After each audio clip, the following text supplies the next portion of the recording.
So hey guys, the series name is What If God Like Naruto Was Sealed in Marvel Universe. So let's start the series. Steve Rogers, also known as Captain America, was about to jump into hell. All around him the air felt charged, the heavy crack of thunder rolling heavily in his ears. But he knew better than to hesitate, even in this storm. Tony, otherwise known as Iron Man, was already moments ahead of him, chasing after the Asgardian who'd just gone and kidnapped Loki.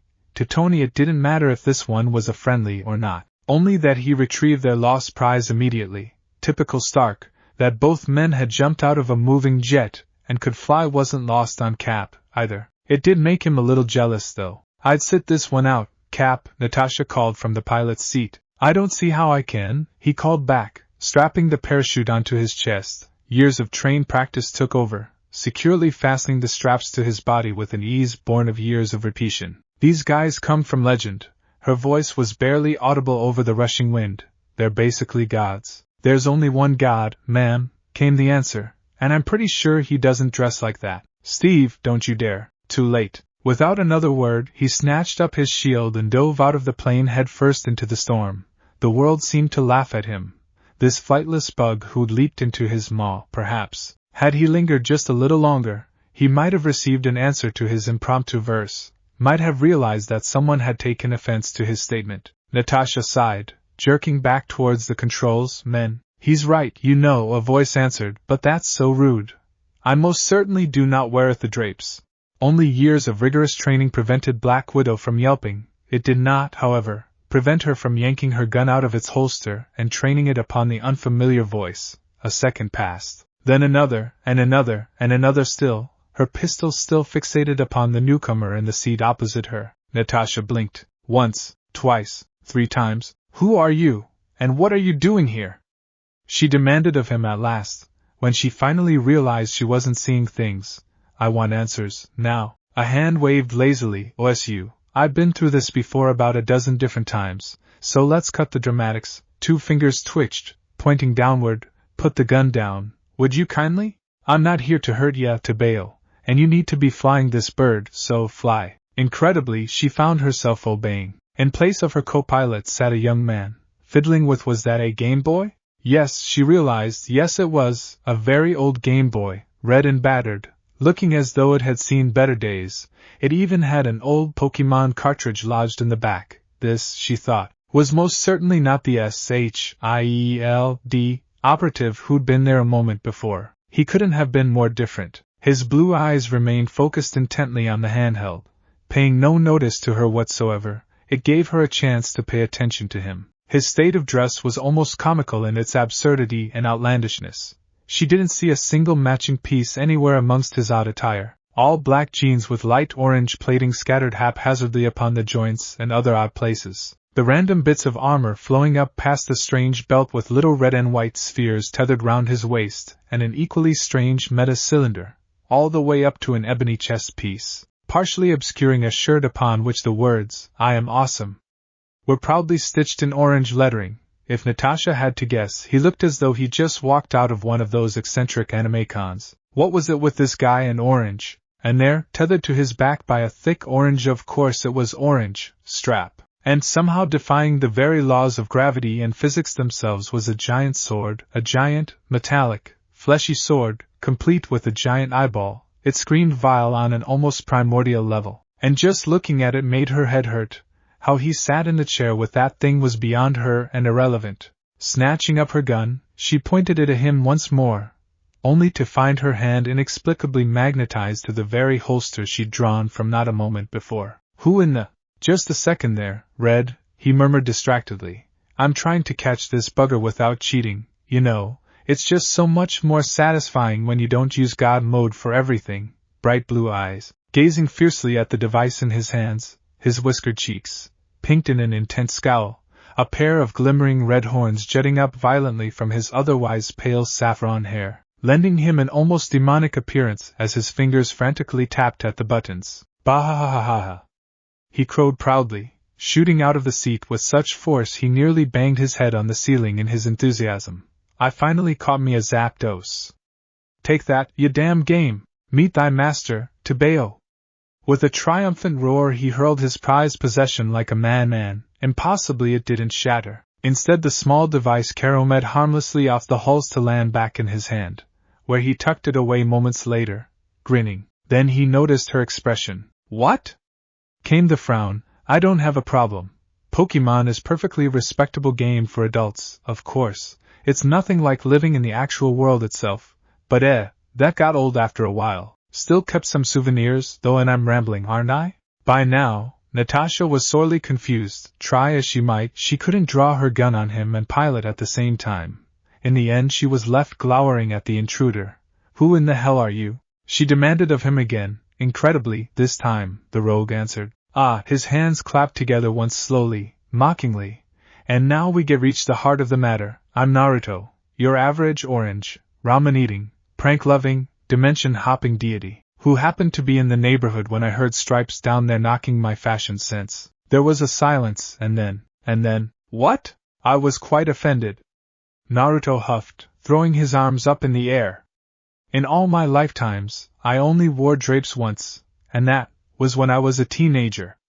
I certainly don't wear them now, and quite frankly, I don't see the appeal. I mean, having anything long like hair or a cape only allows you to get grabbed and… Wait, Natasha shook her head, the motion sending her red curls bouncing. Let me get this straight, you, a god. Yup, his head bobbed. Came here, because someone insulted your fashion sense. Also, yes, I intend to leave this plane shortly and kick his ass for said remark. Then how did you… He looked at her as if she'd grown an extra red. How did I what? He followed her gaze to the now empty seat. You mean the other guy, your co-pilot. I took his place. It wasn't hard, really, just a little, temporal displacement, swapping his position for mine, and you have no idea what I'm talking about. A god. Her deadpan was barely concealed. So you've been everywhere. Natasha didn't believe him, not for a second, in all her years, after everything she'd seen. She found it impossible to believe that God could be a smart-mouthed blonde with horns and a passion for cosplaying.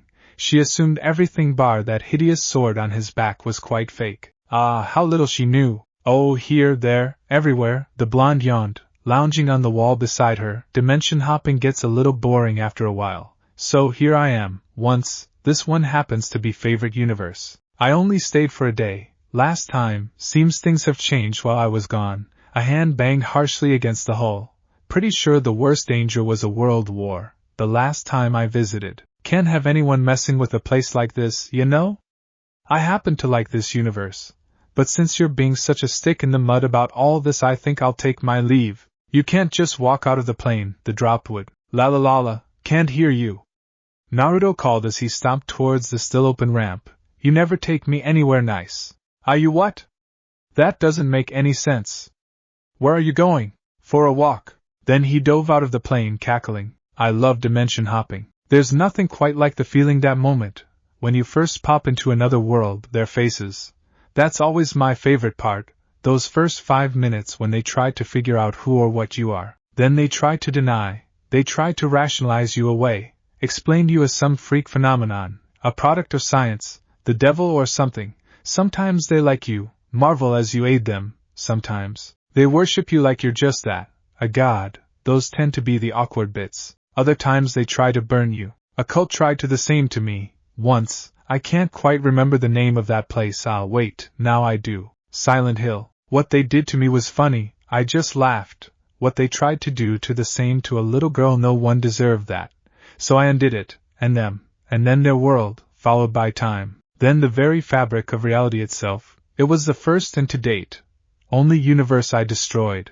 A place so corrupt and twisted that it didn't deserve to exist. Now it doesn't. And somehow, someway, when all was said and done, and that realm was nothing but atoms, I found I wasn't alone. In the end, I spared 2 individuals, 2 halves of the same soul. I adopted them both. Not one, but 2 daughters, 2 beings, one light and the other dark. I was still relatively new into my godhood at the time, so I sealed them away, placed them in stasis in a pocket dimension until I could find some way to make them whole once again, knowledge that I, alas, still lack. I'm not fit to raise them yet, perhaps no one is. But I digress. From Star Wars to Halo, Pokemon and DC to beyond, I've just about seen and done it all bar this world. I didn't stay long. Last time, wasn't much to see, but now as I ponder this entry, I wonder why I waited so long to come here again. My eyes have seen the cosmos, beheld all manners of wonders, and yet, I find myself almost wishing for an end.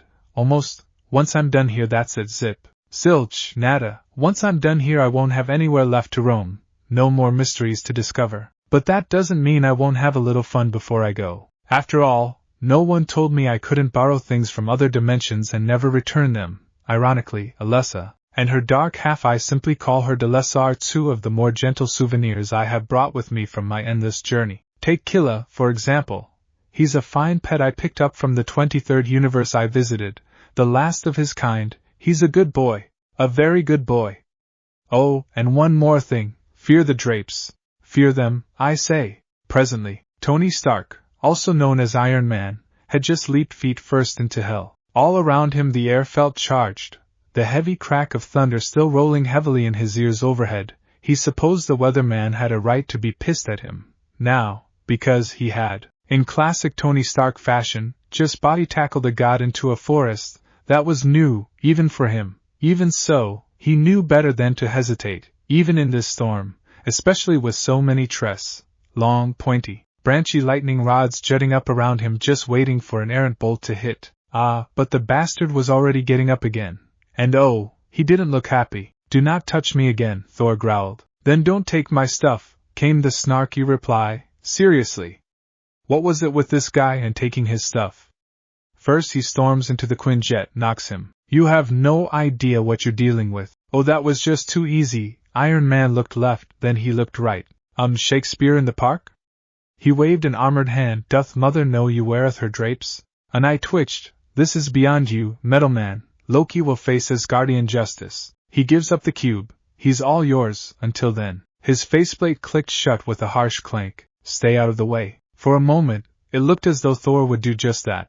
But Tony just had to get the last word in. Tourist. Big mistake. No sooner had he spoken than the hammer flew. By some miracle he was able to turn, but even then, that only resulted in Mjolnir catching him square in the stomach, rather than behind, slightly less ungraceful, but a humiliating defeat none the same. Momentum took over mercilessly, ripping the suit from its feet and launching him through a tree as though it were made of tinder. In the end, Tony Stark landed most ungracefully on his back. His body sprawled out amongst the broken branches, behind the helm. His features tightened into a scowl as he assessed the damage. Okay, guess we're doing this the hard way. In response, the Asgardian raised a hand and his hammer flew to his palm. Tony frowned, eyeing the stout weapon warily as it emitted sparks. He really didn't want to get hit with that again, no sir. But he wasn't about to take a hit like that lying down, either. He was just preparing a witty retort when the third party came barreling in. Do not mocketh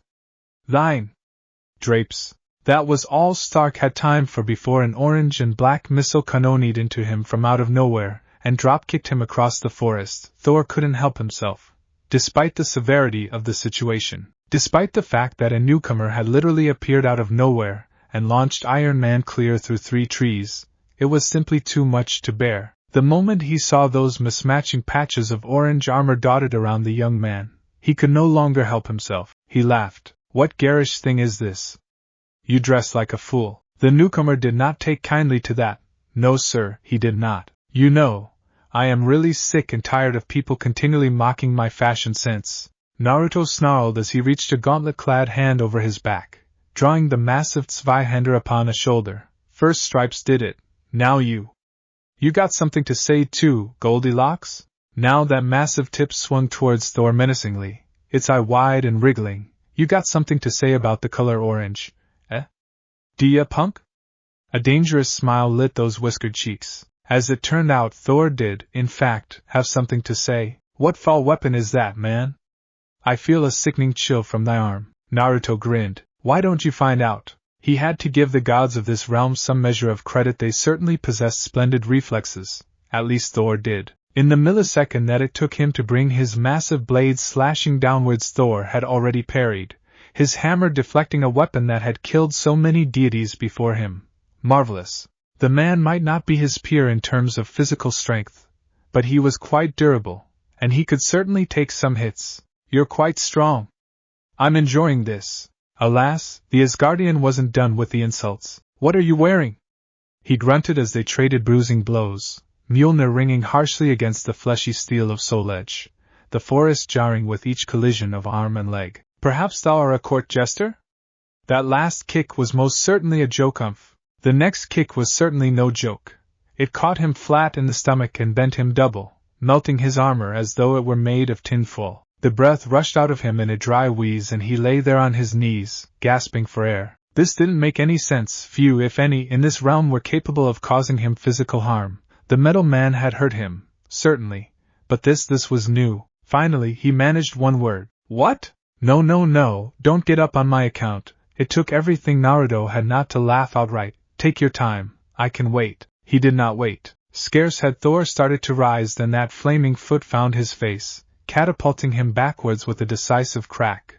A blow like that would have killed a mortal man. The god of thunder merely grunted, spun, and righted himself almost immediately. A thin line of blood ran down that strong jaw, spat out promptly as he laid eyes upon the blazing limb. His counterattack was just as swift. Krang. Mjolnir descended with all its might, fully intent on wiping the irritating jester in Thor's mind from this plane of existence.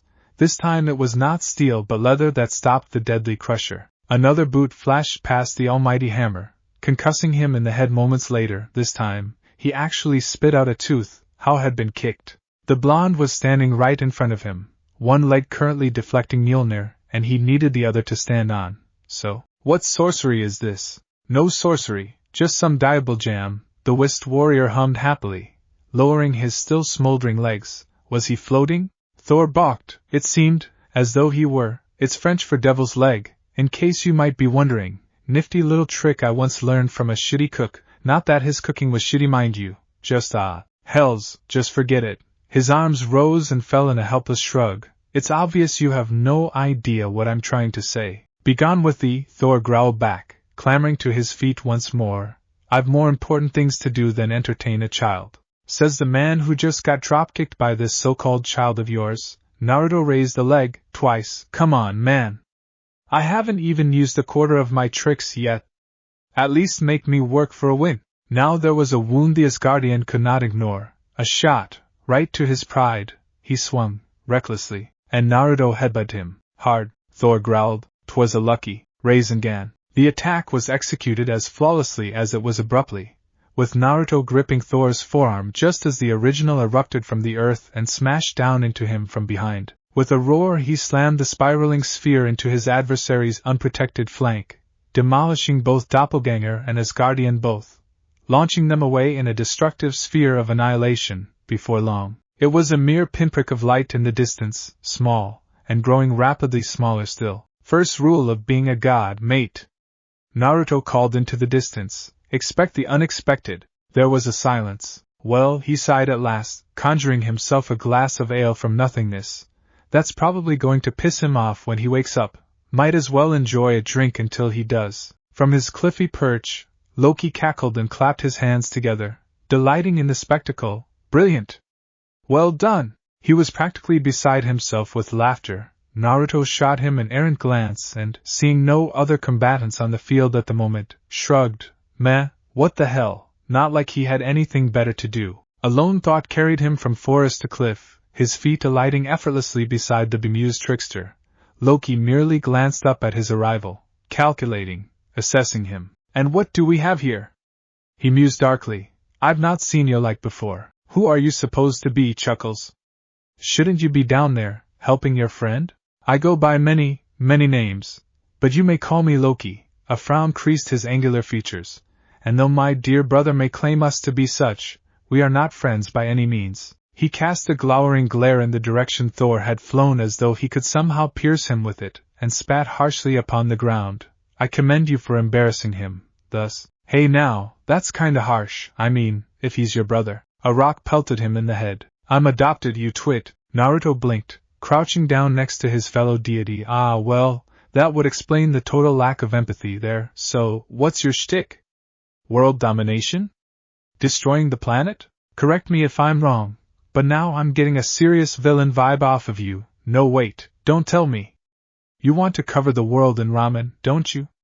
An admirable goal. Loki just stared at him. It was the first one, wasn't it? This time, the silence was telling. Yes. World conquest, Naruto sighed nostalgically, swirling the vodka merrily in his mug. Global domination.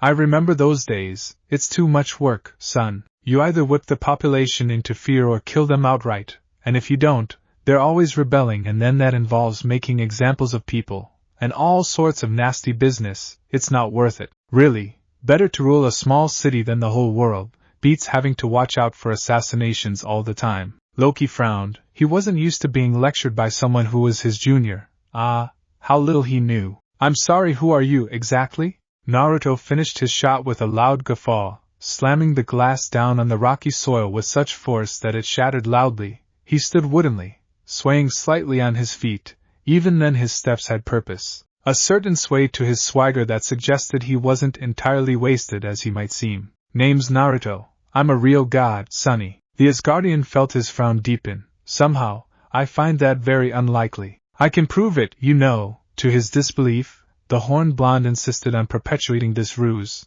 just by looking at you. A scoffing laugh told him what the trickster thought about the chances of that. Do tell, he drawled sarcastically, spreading his arms, voice dripping with vitriol. Tell me my secrets, oh great Naruto. Fine, you asked for it. Blue eyes glittered with mirth. You're currently thinking how awesome my sword is, and wondering where you can get one.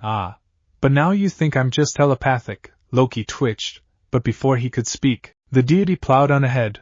Let's try something more personal. Let's see. You're trying to conquer this planet for someone called Thanos. You happen to be the son of a frost giant. You wet the bed until you were 12, and you have a gigantic crush on a fine warrior named CMRHMRPH. Enough.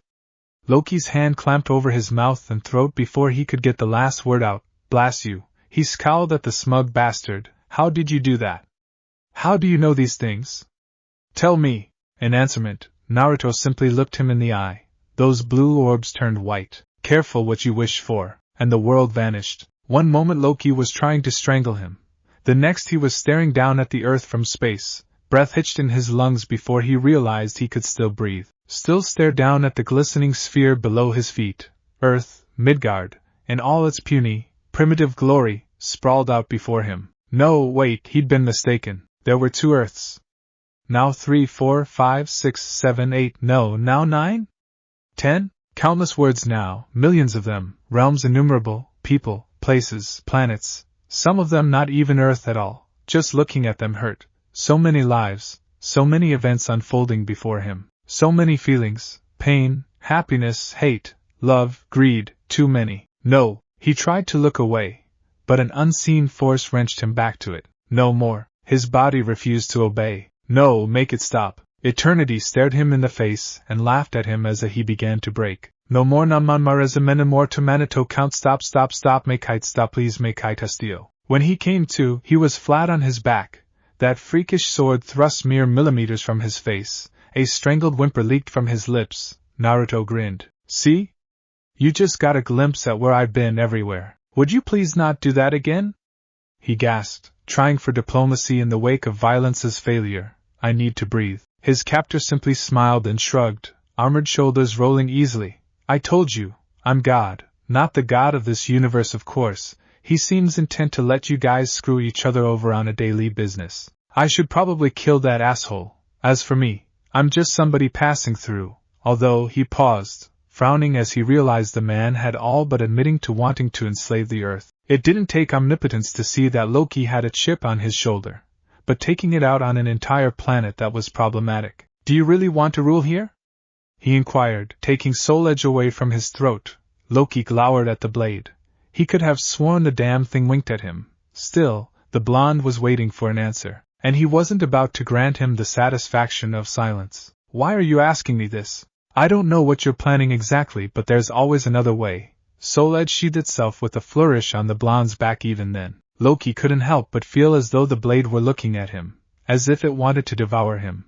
Try living with the humans. Naruto's words drew him back to reality, those blue eyes snatching his up, consuming them utterly. Getting to know them, you might find that some of them aren't so bad, trickster. Nonsense. For a moment, just a moment, his fingers twitched toward the offered hand, then he scowled. Preposterous. Scoffing, He slapped Naruto's palm away. "'Tis easier to rule worms than it is to kneel in the dirt with them. Besides, it's what they deserve, that, or death." His fellow deity simply shook his head. "No, they really don't. I've seen the ones who do." "And what did you do?" Loki challenged, standing. "Did you mingle with them?" "Where was your mercy then?" "My mercy, as you put it, lasted no more than an hour, for a moment, just a moment." Levity left the blonde's face. "Then I destroyed them," he said, and when Loki next looked, that friendly hand was covered in blood, fingers dripping red. "They died by this hand, every man, woman, child, every tainted soul, snuffed out slowly, painfully, terminated with extreme prejudice. Do you know how that feels, Tricky? To bathe in blood, to flay them alive, to watch them burn, as they tried to make a little girl burn." Try as he might, the legendary trickster couldn't bring himself to look away from those gore-covered hands. "What happened to her?" "I adopted her, both halves of her." "I'm sorry, what?" "She's here." A finger touched the air between them, parting the very fabric of reality with a single poke, puncturing it like a wet paper bag. The void stared back at him, red and angry. But in that strange place between the worlds, he thought he saw a face. No, two faces, two girls, trapped in slumber. One of them opened their eyes, pits of blackness glaring back at him. She smiled. And something in the smile broke him, took his soul to pieces and laid him bare. Loki yelped and scrambled back. "Close it," he cried, backpedaling. "Close it." "Oh, calm down, you big baby," Naruto laughed, swatting him on the back of the head. They're sleeping now, haven't aged a day since." "And those you killed?" "They're gone now." A wave of his fingers and the scarlet image vanished, the air stitching itself shut. "The cult, the town, everyone, I destroyed their very souls, and their universe, utterly." "Have you ever heard of Silent Hill?" Loki shook his head. "I can't say that I have." "Precisely. Those eyes weren't just emotionless," he realized. They were empty, like the void, all humor stripped away to reveal the uncaring entity beneath. Because Silent Hill no longer exists. All traces, memories, all of it, life, books, video games, gone, from all the realms, destroyed at the beginning. Only I and two others know about it, and now, so do you." Loki gulped. That was an audacious claim, if such a thing could be believed, and as much as he didn't want to believe it, he did. Those soulless eyes said too much otherwise. Still, an entire realm, gone. He tried to do the same, once, only, this man had succeeded, albeit at great cost. It made him think, just for a moment, what would have happened had he succeeded in his goal. He held no love for Luffy's kingdom, but that was just a world. Here was a man who claimed to have obliterated many times that. What was he even doing speaking with him, anyway? He had plans. Great plans. Surely a bit of sentiment couldn't interfere with that. But enough about the heavy stuff. What about your brother? Naruto asked suddenly, diverting him. He got a weakness? Because I can hear him getting back up over there, his head tilted towards the plume of black smoke in the distance, and I'd really like to know how to keep him down before I have to pull one of my godbusters on him. The god of tricks actually cringed at that. He wasn't quite sure what made him answer the way he did, only that it happened. Pop-Tarts, Naruto deadpanned. "No way." "Quite," Loki sighed, resisting the powerful urge to bury his head in his hands out of sheer embarrassment. He has always been rather fond of the things, since he found his way to Midgard. They're the only thing that can give him pause beyond that insufferable woman of his. And why are you grinning, like that? This woman have a name? I believe she was called Jane Foster. Thor cares for her deeply, as he does this realm. A look of disgust crossed his face. Filthy planet. If you're thinking of using her against him, by all means do so. You'd only make him even angrier. Wasn't planning on it. Wait. Naruto frowned. Wait, I thought this was Earth. Loki looked up, baffled. It is. The frown deepened. But you called it Midgard. I did. See, now you've lost me. Naruto shook his head, sending his bangs swinging. If it's Earth, a hand gestured wildly, then it should be called just that, Earth. No, the trickster tried, sighing. It is Earth, but we call it Midgard, so it's not Earth. Yes and no. Oh, Odin. Loki could feel a migraine coming on now. You're incredibly infuriating. I hope you know that, Naruto grumbled. I try. Oh, don't look now. But I believe you have company. He was almost relieved when he saw the lightning bolt.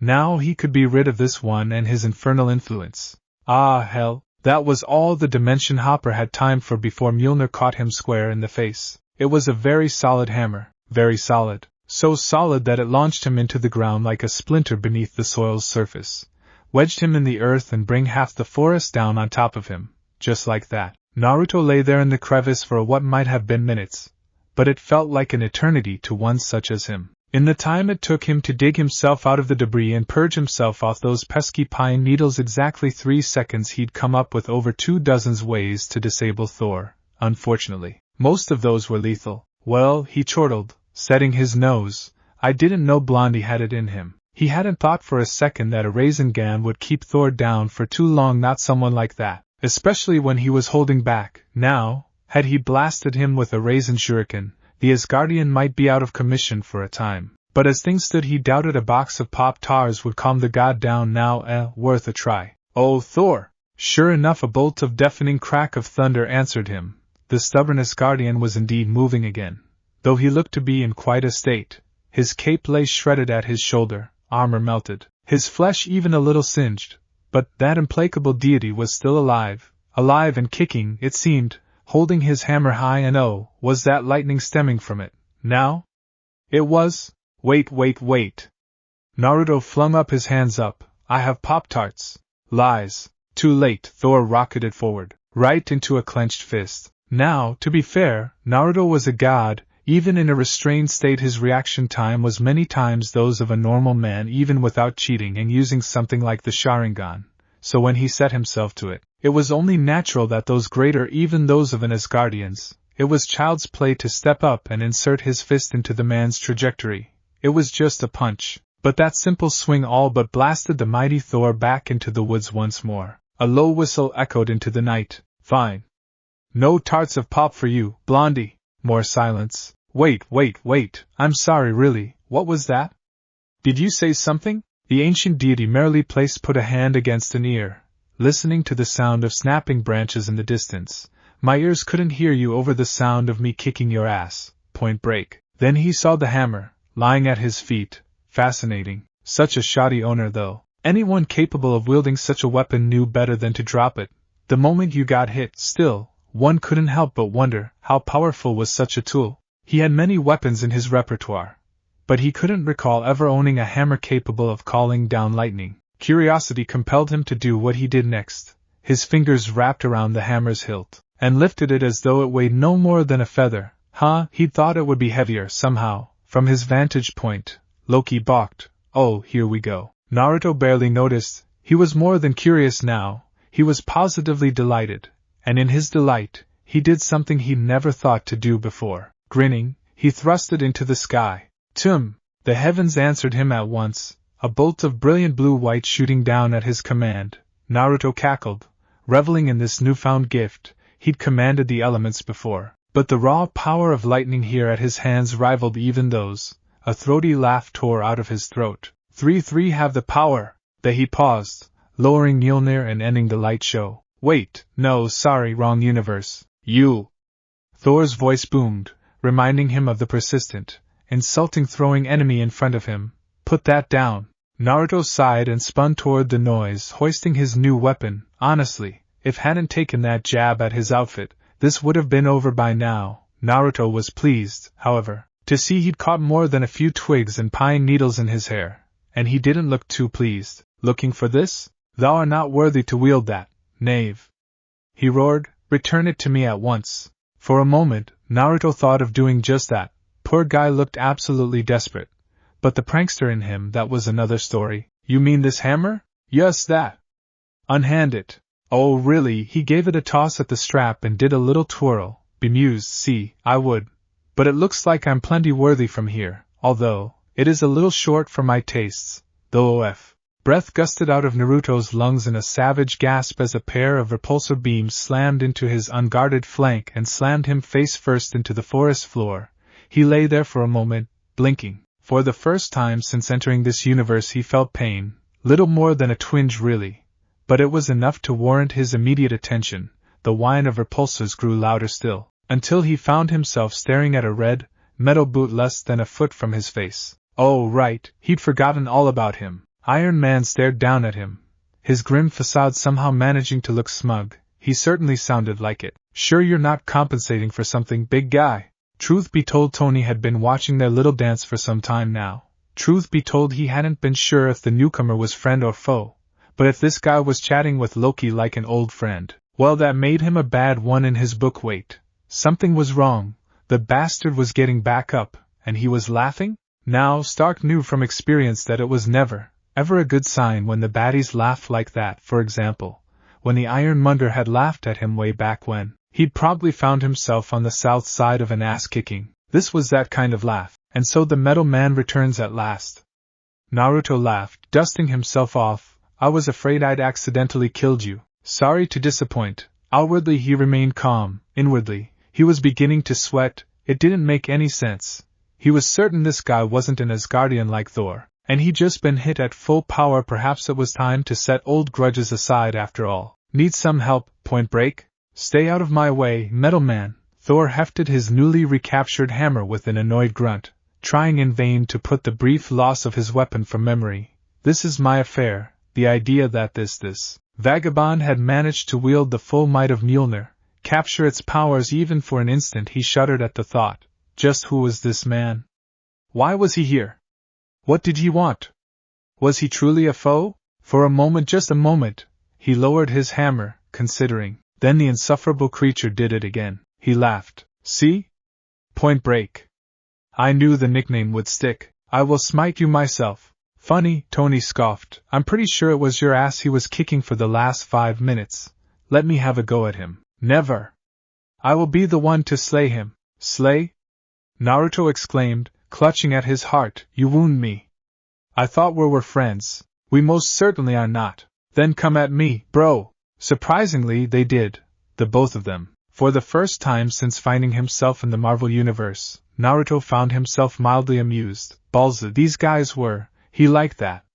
And he hadn't had this much fun in ages. What had started as a petty grievance against Earth's mightiest heroes was rapidly devolving into a brawl. Lighting and repulsor beams crashed around him, a harsh crescendo of blows. A battle waged not because he wanted to, rather, simply because he had chosen to. And for a moment, just a moment, Iron Man and Thor held their own. Their teamwork, though flawed, was enough to keep him on the defensive, and coupled with the fact that he wasn't trying to kill either of them, and his task grew exponentially more difficult, one could clearly see either could stand the other, but still, it was worthy of respect. What Stark did next, however, took that newfound respect and spat on it. So, did your mother make that costume for you?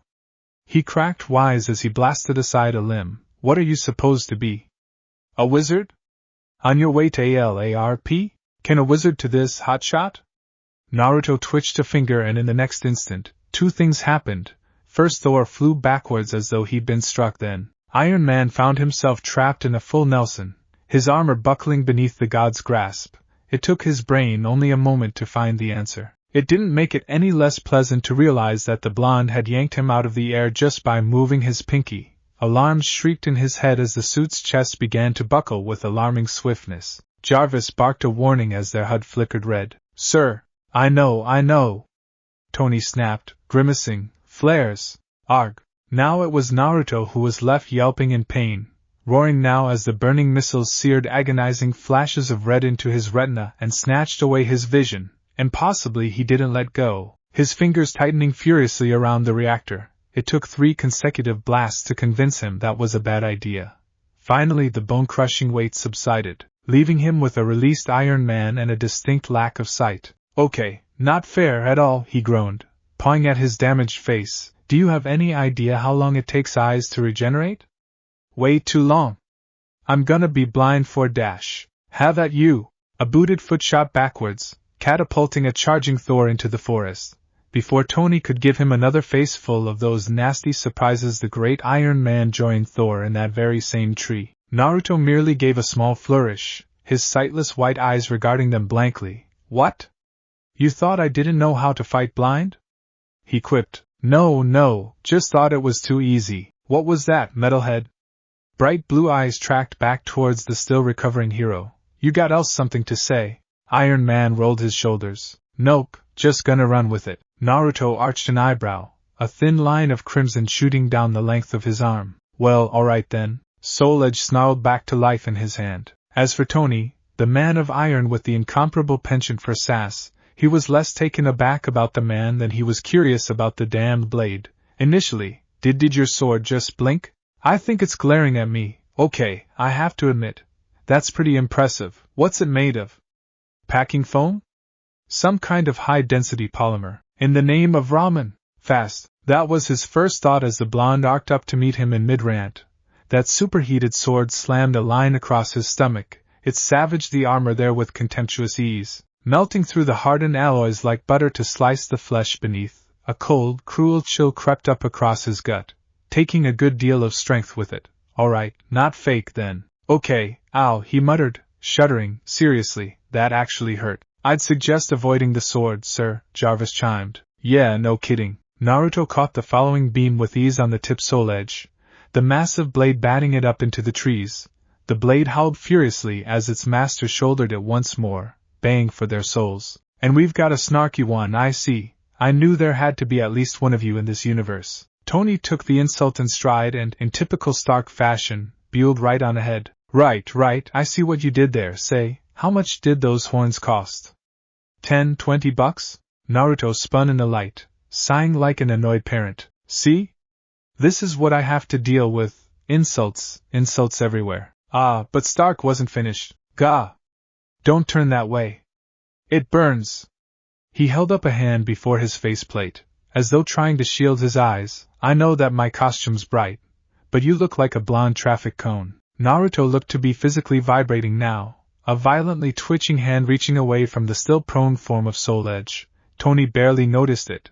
He was on a rare roll now, the kind that came by only once in a lifetime. And besides, it was too late to stop now, you know, kid. When I designed my armor, I intended to draw attention to myself, and I'm still not as loud as you are. Falcon! Punch! With an explosive retort, Iron Man found himself airborne beyond his own volition once more, rocketing up into the atmosphere courtesy of a flaming uppercut to the jaw. Gravity was a cruel mistress indeed, the ground rushing up to knock the wind out of him. Jarvis and his warning caught up to him a moment later. One of the suit's eyes sparked and went black. Suit integrity compromised, sir. The armor cannot sustain another blow of that caliber. Oh, well, that's just peachy. I'll show you peachy. Now, there were many insults Naruto could tolerate. He could handle being called a daube. He could accept that most didn't appreciate the godly awesomeness that was orange, even understand that not everyone ate the glory that was ramen. But if there was one thing he could not and would not tolerate, it was having his outfit knocked for so many reasons, so many times, in one day. In short, he was right and properly pissed. That's it. His voice cracked with angry omnipotence. Here I was, just trying to have a little fun, and you lot keep just poking at me. Well, why don't I poke at this? He flailed his still steaming hand about and stabbed Soul Edge back into the ground by the blade, a soul-searing shockwave blasting the two heroes back and freeing up his dominant hand. When he reached for his belt, Thor readied his mind and soul for another assault. Imagine his surprise then, when the young man pulled out a ball. Do you see this ball? Such a tiny little thing, he mused, turning it end over end. What could it possibly contain? A twitch of his fingers and the sphere grew, filling his palm. Is it a bomb? He tossed it to the other hand, watching Thor frown and regard the small object most curiously. No, that's too crude. What would I need a bomb for?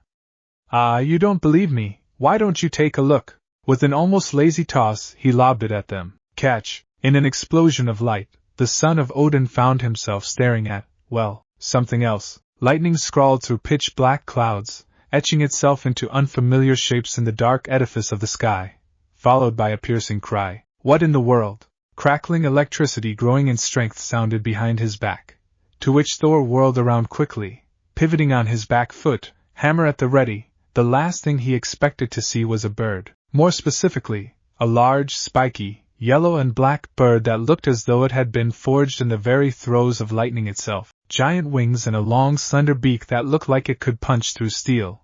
It looked surprisingly menacing for such a creature. Was it grinning? It looked as though it were, he thought. Zayap. The Asgardian blinked, pinched himself, and when the image failed to dissipate from his eyes, frowned. What sorcery is? Dose. With a cry recognized the world over, that giant bird blasted millions of volts at the stunned god. Well, Tony blinked, watching Thor clamor to defend himself against the massive bird. That's definitely new. Gotta be fake though. He wasn't quite sure whether he wanted to laugh or help the distraught Asgardian. Honestly, he was leaning toward laugh after that last peck attack. Thor was trying his utmost to get away from the thing and launch an attack of his own, but the electric phoenix wasn't having any of it. This was very much beginning to stretch the limits of his credulity. He'd never though he'd see the mighty god of thunder fleeing for his very life against a giant flying chicken. I believe the creature is quite real, sir. What? No, absolutely not. All kinds of nope. That's impossible. Check again. Stark? No. There's just no way something like that can exist. Stark? I mean there's no way he could contain something like that in a ball, for crying out loud. Stark. It just can't be. Hey!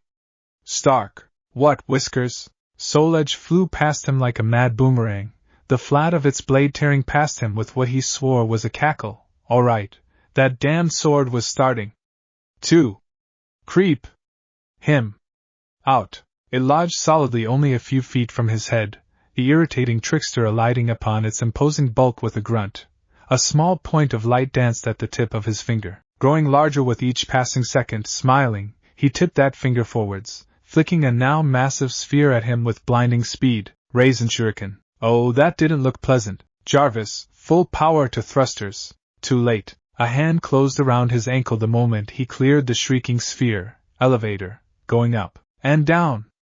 Tony snapped back as he hurtled into the upper atmosphere, the battered chest plate flaring. Naruto frowned. Well, that's new OMPH. Loki actually winced as he watched half a mile of forest simply disappear beneath the flaming meteor that was the falling god. Oh, that looked painful, and it was. So painful that Naruto got right back up and returned the favor, backhanding Iron Man down into the brush before tackling him. Man-machine closed and collided in midair, locking arms, growling. An artificial intelligence, Naruto mused aloud as they grappled mightily. Fascinating.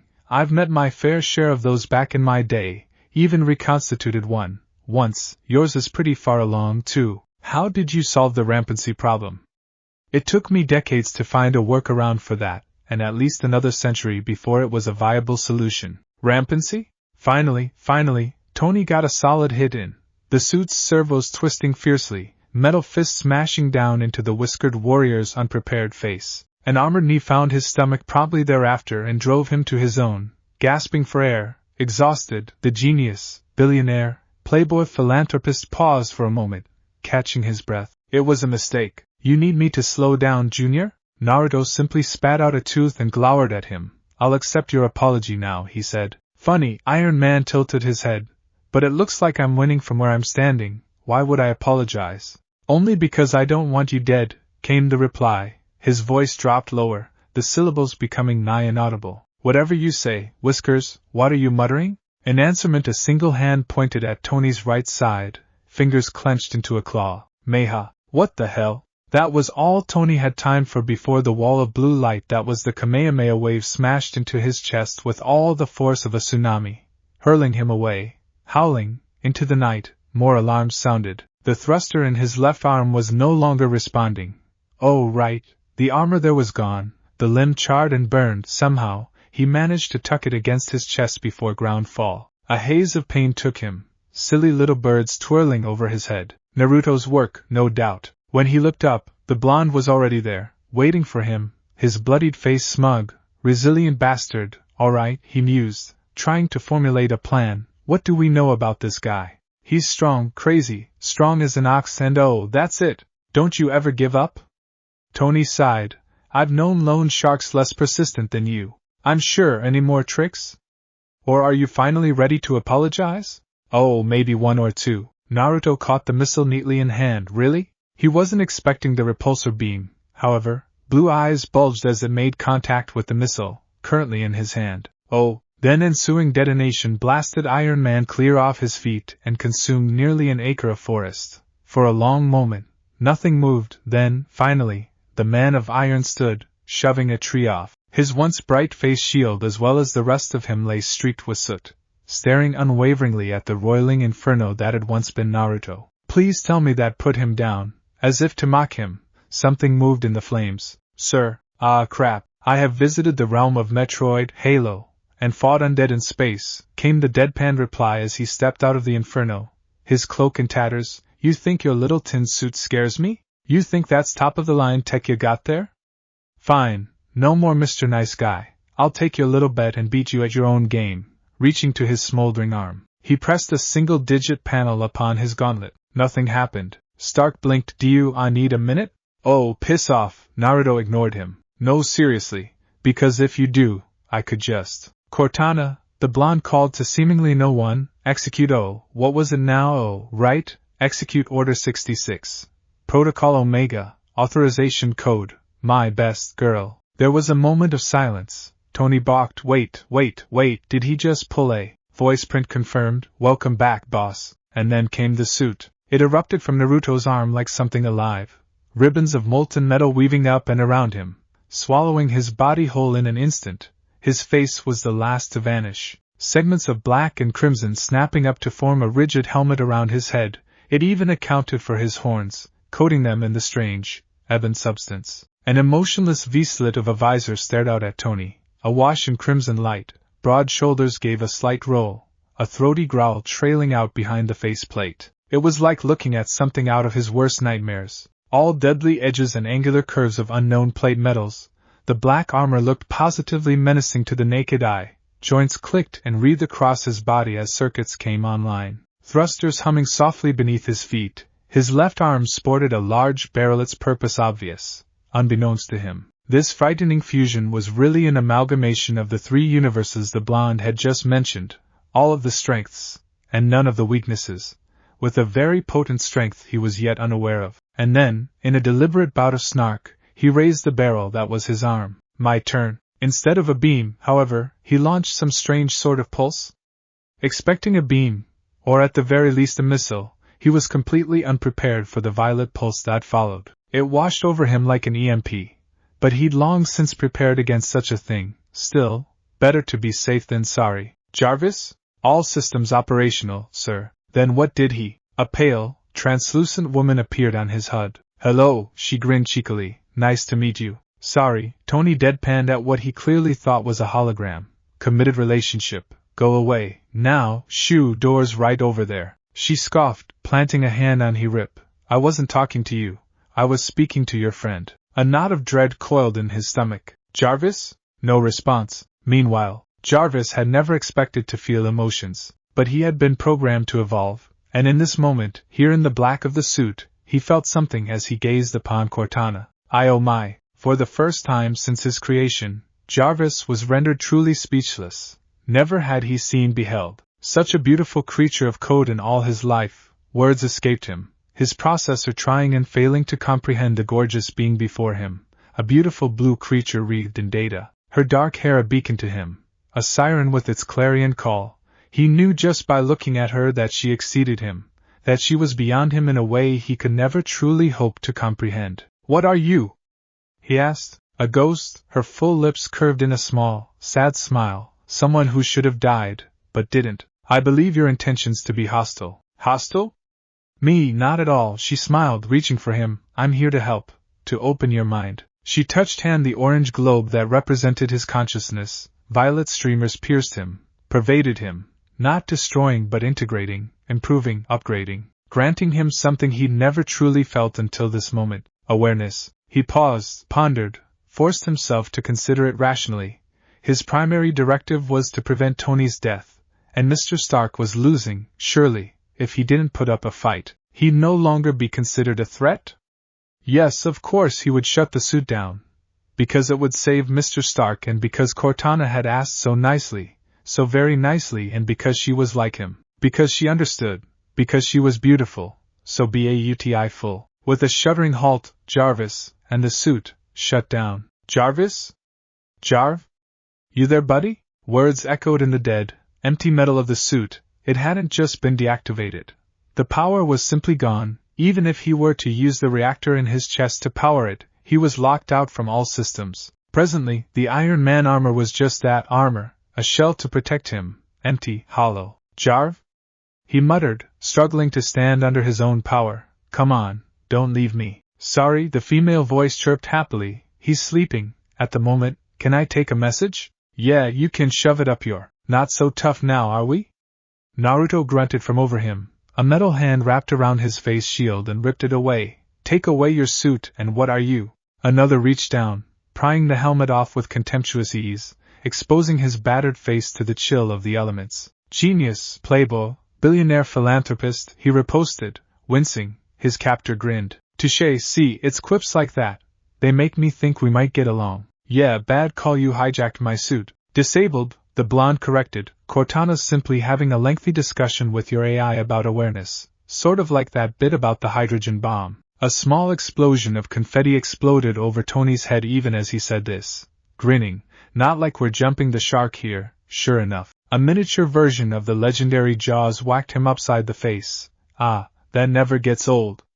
I could do this all day. Stop doing that. You can't attack me with puns, Naruto cackled. Puns and bullets and pointy things. Oh, yes, I can. I'm running the show now, and this is just the tip of the spear.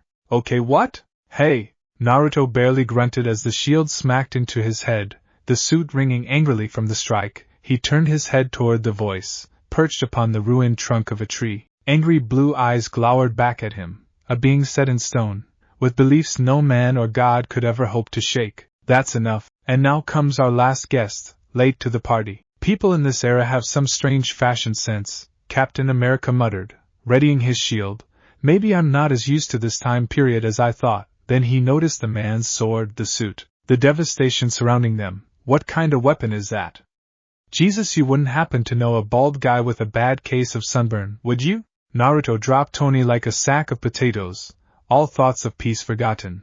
Nope, never. Now, as for you, Mr. Star-Spangled Banner, I believe you made a comment about me? Thor was most irate. This infernal bird had hounded him across the sky with great persistence thus far, pecking at him, shrieking at him, stealing his lightning, and making him look like a general fool. He was certain Loki was laughing at his plight below, delighting in the torment he was suffering. Worse, the beast seemed to be feeding off of him.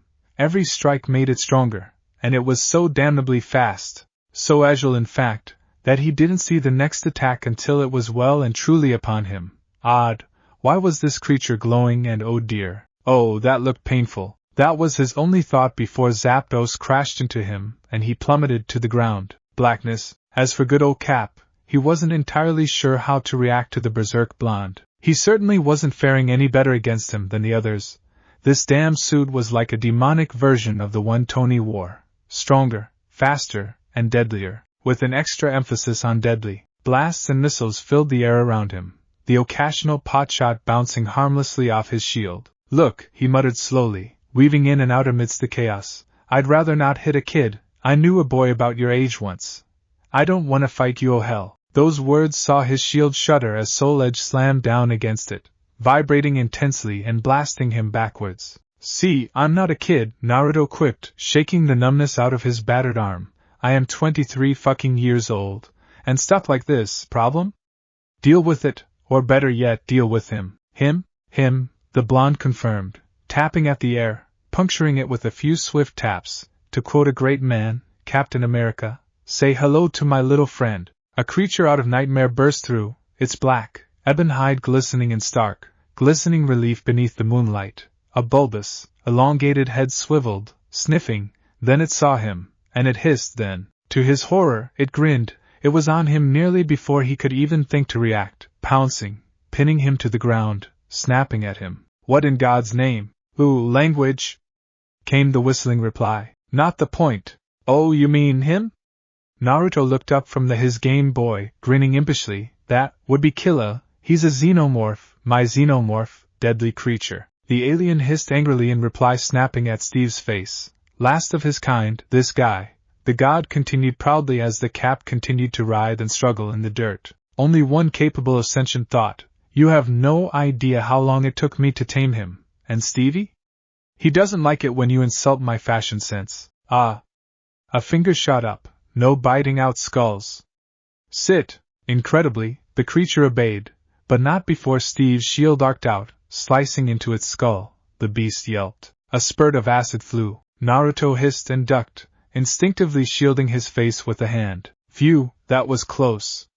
For a second there I thought you. His words trailed off into senseless gibberish as the pocket device crumbled away to ash in his hand, Had the soon-to-be Avengers any sense, they would have fled, right then and there. If they knew the value the blonde had placed in that tiny device, they would have called Natasha the Continent, and gotten the hell out of there, post-haste. Even Killa whimpered, tucking its head in its claws and taking shelter behind a tree. Storm clouds gathered overhead, dark flashes of lightning swelling within. Naruto stared down at the broken Game Boy, his eyes watering tearfully. Then they narrowed. Which one of you did that? He exclaimed, whirling around, bristling with every weapon imaginable. Stark? Cap? You know what? Never mind. You all did. Steve blanched. Easy now. Let's just put the sword down and talk about this. Tony groaned. Yeah, no. Bad calls. He loves his sword. Vengeance will be mine. Those were the last words they heard before everything ceased to imprint itself into their conscious memory. Approximately 3 hours later. Aeon, that's how it happened. Naruto finished regaling them with the story, leaning back in his chair, idly stroking Killa's crest in his lap. The xenomorph purring happily as the master lavished attention upon it. I mean, I'd cough up my origin story, but hey, ain't nobody got time for that. Half of SHIELD stared back at him, their faces set in varying degrees of disbelief, awe, and in some cases, even outright incredulity. He supposed he couldn't blame them. It wasn't every day a deity knocked on your door with an entire cabal of foreign tech. Oh, and a pet xenomorph. That would explain why some people had fainted dead away. I don't know whether to kill you again, or kiss you, Natasha deadpanned. Seriously, she was beginning to lean toward the latter, just to see if he'd stay dead this time. She'd already shot him once after he popped in on her again. But the stubborn bastard was like Wolverine. He just didn't know how to stay dead. Kisses, please. Naruto chirped happily. Haven't had one of those in decades. There was a silence. What? I've got a thing for redheads, among others. Maria Hill shuddered. Don't even go there. The blonde laughed and craned his head backwards. Hey, don't knock it until you've tried it. So, let me get this straight. Agent Romanoff. The agent in question bristled as a familiar, terrifying voice made itself known from the flight deck. You, in your infinite wisdom, saw fit to let another self-proclaimed god onto our ship. No one in this world had mastered the ancient art of intimidation like Nick Fury. There was a reason he commanded the whole of SHIELD. After all, she didn't need to look to know that her goose was well and truly cooked. In hindsight, it was either that or be thrown out of the plane. Sir, it was the wrong thing to say, and she knew it the moment the reply left her lips. Well then maybe you should have let the motherfucker throw you out the motherfucking plane. Yes, sir, sorry, sir, won't happen again, sir. All she could do was duck her head and apologize. Even she knew better to argue with Fury when he was in one of his moods, and Naruto had whipped him into a right state this time. It didn't matter that Loki was locked away miles below deck, didn't matter that his scepter was being analyzed. All that mattered was that this man had waltzed right in and made a mocker of his little operation on a catastrophic scale. That said man was utterly unrepentant for his actions didn't help matters in the least. And as for you two, I don't want to talk about it. Tony sniffed petulantly, rubbing his battered helm. He still hadn't forgiven Naruto for ruining his suit. My baby, my poor baby. Ditto, he caught us by surprise, sir. For once, he and Steve were of the same mind. Well, slightly. How could you even keep a pet like that, let alone raise it? It had tried to bite his face off. Steve liked his face. Thor remained stoically silent on the matter as a whole, furtively trying to clutch at his hammer whenever Naruto looked at him. The knave would not have it. He would not take it from him. Not again, sir, and I know this out of the blue, but you mind if I join you guys for a bit? Naruto asked suddenly. Natasha didn't even have time to count to 3 before the shit hit the fan. Needless to say, the boys didn't take it well, at all. What? Fury exploded. Nope, not happening. All kinds of don't want. No way. Never. I don't know. Ah, come on. I'd be a great water you guys called again. Avenger, right, he pointed, snapping his fingers. That, we don't need a uniform, do we? Right. He shifted slightly, the servos of his suit clicking together in a soft rhapsody of humming tech. Because aside from that, his boots kicked up, resting on the table. I'd make a great Avenger. I've got plenty to offer. Such as? Fury challenged, reaching for his sidearm. Naruto grinned. Look outside. In the time that it took them to do so, the sun had risen. Before their very eyes it fell again. plunging the world back into darkness. Then it rose again. Moments later, every agent bar Fury and the Avengers dropped to the deck, out cold. Everyone looked back to Naruto in disbelief. Natasha thought she saw a glimmer of seriousness lurking within those merry blue orbs. "I'm being a good sport and humoring you, Director," he said. "Please, don't make me your enemy." "Cortana, display all pertinent information on the Tesseract." She did. "Now, download to S.H.I.E.L.D.'s database." Done. "Oh, and reboot Jarvis before Stark has a heart attack over there." "Hey, wait," Steve began. "How do you know about the glowing cube thingy?" "Yeah, that. I did mention I'd visited this universe before, just for a day, not long enough to do anything interesting, but I did notice that." He pointed at the image of the cube. "I wasn't too interested in it at the time, and I had an angry Pantheon chasing me, so it hadn't occurred to me to say, simply snatch the damn thing and grab it. But if it's leaking gamma radiation," his brow wiggled towards Bruce, "I'm betting I can help Doc over there track it pretty easily." He steepled his fingers, leaning forward. "So? What do you say?" The Black Widow pinched the brow of her nose, trying in vain to stifle a migraine as she faced down the grinning god. It wasn't working anywhere near as well as she might have liked. Her head was currently pounding, her aching temples demanding a rest from the insanity of the last few hours. Still, his abilities were useful. "Director?" Fury glowered bloody red daggers at Naruto, trying to dissect him with his gaze. The blonde simply beamed back at him, the picture of innocence. Every fiber of his being screamed at him to say not that they ought not to trust the whiskered warrior, but what he'd just done was undeniable. If he'd wanted them dead, they would be dead. "Fine," he relented, "you can help, but don't break anything." "Great." The blonde bolted upright from his chair, sending Killa skittering out of the way. "You guys are awesome. I haven't had this much fun in centuries." Then his eyes snapped back to the xenomorph, already trying to slink off when he wasn't looking. "Oh, Killa! Get back here!" Sullenly, the beast obeyed. "You're an interesting man, Naruto," Bruce ventured, frowning. "That got him a bow." "I thank thee, sir," Thor groaned. "You're never going to let that go, are you, blonde one?" "Not in a million years, Point Break. I asketh you again, what does that mean?" "Well, here, let me show you." Tony snickered. Bruce didn't. "The big guy doesn't like you. Trust me when I say that's not something you want." "Big guy?" "The Hulk," Natasha clarified. "Terrifying green rage monster," Tony added, looking up from his helmet. "Not a good idea in enclosed spaces." "Why, you mean you can transform, Bruce? That's awesome.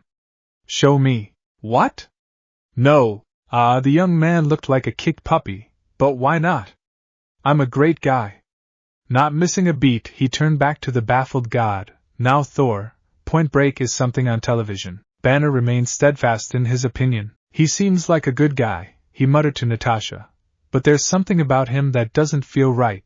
The other guy agrees. Romanoff found herself siding with the scientist as well. "He always puts me on edge when he's near," she muttered, glancing at the happily chatting blonde, gauging him as he conversed with the befuddled Thor. "He acts like a ditz. But whenever I look at him, I get the feeling that I'm looking at a seasoned veteran. I caught him staring at places he shouldn't be. Hell, I caught his sword staring at places it shouldn't be. Mine eyes cannot unseen what they hath seen. Take this from my sight." Thor's abrupt exclamation took those words and tossed them out the window. Deadpool would have been proud. "What? You wanted me to show you what Point Break was, so?" I said, "Begone." Naruto's tablet went flying across the room moment later to shatter loudly against the wall. "No, why are you sulking?" "I am not sulking, I am mourning the death of Tabby. God rest his sparky soul." Naruto didn't even look up from his newly christened cot, or the book he'd pilfered from Lord Newwhere. Was that a bottle of her favorite vodka in his lap? No, focus. She shook her head, willing her mind to the task at hand. She'd come here for a reason, a purpose. Fury had tasked her with figuring out just who Naruto really was, what he wanted, and, most importantly, how to keep him under control. How little she knew. One did not control nature. One could only aim it and hope for the best. Like the xenomorph curled up at his feet, it took one look at her, hissed, and laid its head down again. Natasha eyed the beastie warily.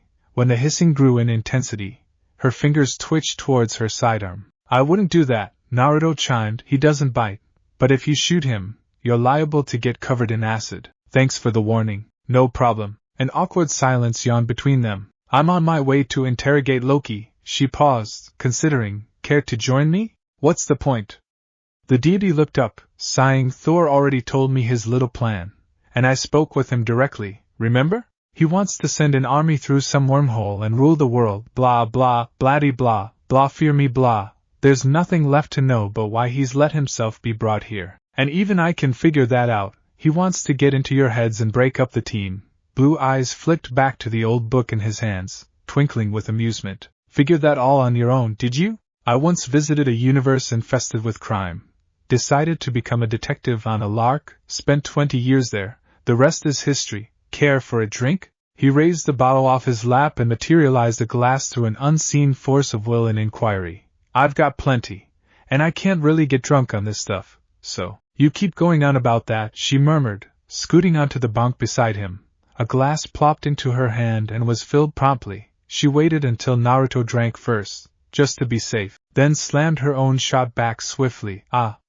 The burning, heady sensation warmed her belly almost immediately, confirming her initial suspicions. It was almost completely pure.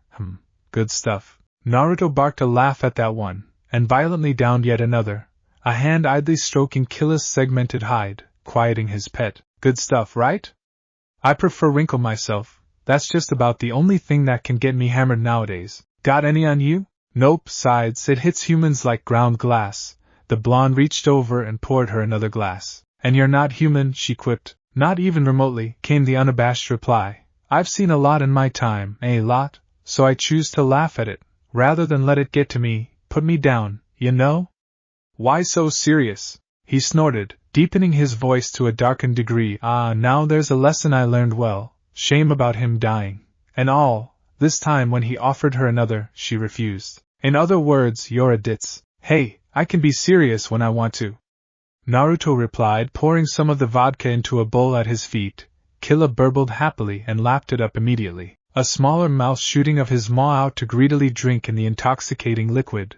Natasha fought off a shudder as that chitinous tail brushed her leg, thumping loudly on the floor. Then she saw something else. That book, the one Naruto was holding so protectively he'd opened it again, and was now scribbling notes within. What V you got there? He showed her the cover, the blue fabric faded and worn. Oh, this?